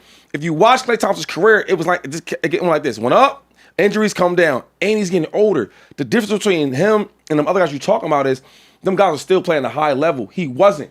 The reason why he left the Warriors is because they're like, we love you, but we can't pay that number because you're not playing the same. Yeah. You get what I'm saying? Can we address the elephant in the room as well? What's that? Klay Thompson has been on a decline and will be on a decline because he's no longer playing with Steph Curry. Steph Curry has a lot to do with Klay Thompson's career. We getting crazy on this joint. Y'all just how is that crazy? Y'all just talk. So we're not going to talk about the dude being hurt. As just as well as Steph Curry's been balling, Klay Thompson was a balling too, dog. When on some of our big moments and championship moments, Klay had a lot to do with that. Absolutely. As guarding dudes, because Steph can't guard. Steph my favorite player. Right? Because now we getting a little disrespectful a little bit. Coming back not from the injury, disrespectful at all. So, what? I said coming back from the injury, Klay He's has not been the same. defensive But player. before the injury, he was guarding them dudes. When they was up 3-1, right? And we had to go back and beat OKC. Yeah. You know who was leading that charge? Yeah. Klay was. Right. Okay? Yeah. Steph didn't get going like the third, fourth quarter. Yep. So we gotta stop all that. And Okay, get out of credit. So You get we getting crazy on it. We start getting crazy now. Though. So I'm not getting crazy. All getting I'm saying is no, I'm not getting crazy. You are attributing his downfall to the injuries, which is one component. I'm contributing another component of his downfall to no longer playing with Steph Curry. There's another component, maybe dating Meg Thee Stallion. Maybe all of it. Maybe his dog dying. Maybe he has some other stuff, like you said, behind the scenes with Justin Tucker that we just don't know about. So I'm not negating your point that he is a dog and has been a dog and that the injuries have played a big role. But there are also a myriad of things that could be and are affecting him. What I'm saying is this, because we agree with 2-5. I'm a Mavericks fan. Y'all can't agree with me. We are shady. But here's the thing is, we agree with you. You just not also agreeing with us. We're saying injuries play a factor. Yep. Y'all not even really talking. Y'all missed not 2 seasons. Acknowledging that. Y'all bringing this girl up. This girl, if Megan was around or wasn't around and she was dancing or singing, it don't matter. He's gonna be who he is because he's not that good right now. Sure, but we're saying this. Of course, injuries matter. We said that. It's crazy. We said, have we not said it? What's crazy? We saying it Because injuries matter. Yeah. But then we're also saying not playing with Steph probably matters. Yeah. We're also saying his dog dying probably matters. We're saying Meg may also matter. Playing for the worst team that he's probably And cheering also for in his playing- entire Yeah. career. So his last other than year- his rookie season. His last year he played with Steph. Steph hadn't won a championship without Klay Thompson too. I won't talk about that because that don't matter to y'all. Anyway, his last year with the Warriors was in 2022 or 2023? It was in 2023. Okay, so 2023 won a championship, right? Won a championship. He didn't really do a lot. Okay, but they won. His last year with the Warriors, he wasn't even playing a lot like that. No. He wasn't even playing a lot like that. So he was already going downhill. The decline was Do y'all already get what there I'm with saying? Steph. Yes. He was had already going 0 downhill. points in his last So the playoff whole game thing with with Steph Steph Curry. didn't even matter because I'm not the same player with Steph or not. That's one With element, Steph- though. Hold on. With Steph or without Steph, I'm not the same player. Agreed. That's what I'm trying to tell you. So don't matter what Steph Curry's doing. I'm not the same player. And I'm injured. Okay, so if I'm up here with Steph, now I'm getting injured and I'm getting older, I'm going down, Steph or no Steph. Girlfriend or no girlfriend. That's what I'm trying to tell y'all. Y'all keep talking about the dog and So all you that. don't think And I'm saying that could be true. But what I'm saying is, if you watch his career, which I have because I'm a Warriors fan, I love Klay. Okay? He's been doing this. And since he's been hurt, he's been going down and down and down. The same thing that Klay has told y'all. So that's the point. I don't understand where we not connecting at. Y'all talking about all this other stuff, his girlfriend and all that. I mean, I hear He you ain't the guys. same player. I think he's definitely not the same player. I think he's been on the decline recently. I also just think it's disingenuous to attribute this towards a girlfriend whenever he's literally playing for one of the most disorganized and worst teams in all of basketball right now. I don't think the Mavericks are. Here's what I don't like doing. I don't like lying, and I think we in here lying. Who's lying? You're not lying. You're just not listening to us. Everybody, Kieran lying. I'm lying. You're lying. How? Because I don't know that they are attributing it to the girlfriend. They are simply examining what all could it be. It seems as though Shady's examination stops at injuries. Mine doesn't. My examination, it stopped before the dog. Trey's didn't. Everybody's just examining what all could it be. Yeah. I do not think it is unfair. When does dog die? It's all of these May things. of this year. All right, Like, And he started dating Megan in July. right, So literally at the same exact time. That's what I'm saying. It's so unfair to just say that it's Meg Thee Stallion why Klay has declined. He has been injured. He is an aging all-star. He also is no longer playing with the best point guard arguably ever in the NBA. He also no longer has Draymond Green, who is a dog on defense. He has nobody like that in Dallas. And he's at a place he didn't want to be anyway. He never wanted to leave Golden State. Ever. His heart is in Golden State. His championships is in Golden State. His all defensive awards is in Golden State. He never wanted to be in Dallas. It is all of these things combined why Klay has completely fallen off the face of the earth in the NBA. So then don't criticize him for saying a part of it. Say all of it. If you want to say all of it, say all of it. But I don't- Where I'm at is like, well, I don't. Sometimes we just pick and choose. Don't call it a cat, right? That's wrong. Boom, Yeah. wrong. We've established that. Yeah. But after that, it is fair to say, let me try to figure out all the reasons. But Klay they is weren't struggling. doing that though. weren't So doing that. they Yeah, only we're brought deeper. up Yes, we're deeper. going there. We're going They deep didn't down. do that, which is These are why. conversations Which that is they why the didn't have, Speakeasy which is why is it's a hot, problem. and everybody else is. But he's been dating. Lukewarm. He's dating her since July, and his dog died in May. Yep. Okay, what I'm saying is, if you look at his career, he's been going down. Before all that stuff y'all talking about, yep, he's yep. been going down. Correct. So Yeah. why would it stop going down? Go back. Why would it never does that? It never does that. The only thing I would not even push back, because I don't feel like arguing, is Shady, it's gone down more rapidly than ever. That's the point. It's like he shouldn't be averaging 8 points this year. If he was averaging 12-5, fair. But like Shady, when he went from averaging 22 points a game to 18 points a game, that's probably what, like a 15% decrease. Yeah. Then he goes from averaging 18 points a game to 14 points a game. 15-20% decrease. 14 points a game to 8.5 points a game. Yeah. Now you're talking Shady like a 35% drop off. When he went from shooting 43% from the field to 41% from the field. 3% decrease. 41% from the field to 32% from the field. I'm just saying that's like a 20% drop. The dude off. has played 13 years in the league. He's been all type of injured, and he's getting older, and he's going down. Yeah. Why wouldn't it be a drastic drop off? Why not? Yeah. We playing sports. All the greatest guys y'all love to talk about, eventually, and they get injured, they're gonna go down. Why is that so hard to believe that part? I'm not saying about the dog and the girlfriend and all that. I'm just saying, why can't we just say, in sports, because we see it all the time. All their great players we love, it happens all the time. They go from up here and they go down. Yeah. And then we add in injuries. Yeah. I don't care who you playing with. Yeah. Even when he was playing with Steph, he was still going down. Yeah. I don't know if y'all watched this game like that, but one of the things that Klay did do, he elevates when he shoots the ball. Mm-hmm. He has no elevation no more. It's over. Can't guard, can't slide. He's older. And another thing is when a player comes out and says, you know what, I'm not in my prime no more, bro, that takes a lot to say that. Facts. And Klay gets it real with y'all. So when y'all trying to figure out all these different reasons, I'm thinking like, it's sports. Look at it. Fair. Yeah. And the last part is, I think it's a super chump sucker move for them dudes to bring his woman in it. I agree. That's sweet. I don't like that We part. sat here, I don't like that for part. 20, 30 minutes and brought up all these other topics, and we ain't talking about. If that was Draymond Green, they wouldn't have did all that because they know something would have happened. That was weak, and them dudes is weak because they not touching Klay. You look at them careers they got. Look at Klay's, ain't even close. I hate when bum ass dudes talk crazy like that. They can't touch Klay. Yeah. I'm with you on that. That's where I'm not with him. Now. I don't like it. Leave my shorty out of it, bro. But like when Aisha said what Aisha said, I've been falling off. When and you Aisha said blaming what my Aisha girl. said before the finals, Nobody disrespected Steph. Oh, No. now, people disrespect Steph now though. People been killing Steph now. But to your point, they didn't then. But people was like, man, Steph, if you start struggling, it's because you got Aisha distracting you on these podcasts. Go to my man. I wish other people were checking on her. Like, I just. I don't know. Anyway, let's get out. Yeah. Can we see Pat real quick though? Because he be talking way crazy though. Patrick Beverly But and we Jason know Pat Williams. Bev's not as good as Yeah. that. Yeah. We know that. OG Misfit in the chat said, did didn't we bring up Swift as the cause of Kelsey losing the step last year? Yes. Yes, we did. That was a Shady. conversation. Klay, I got to be fair. I got to keep it He even. brought up Taylor Swift We when did. Kelsey I started never did that. He's old as hell and playing. Bro, the Chiefs every year go to the AFC Championship or they go to the Super Bowl, right? He's old as hell. Why he's not gonna slow down? Tell me that. Yeah. Like this is mad for y'all.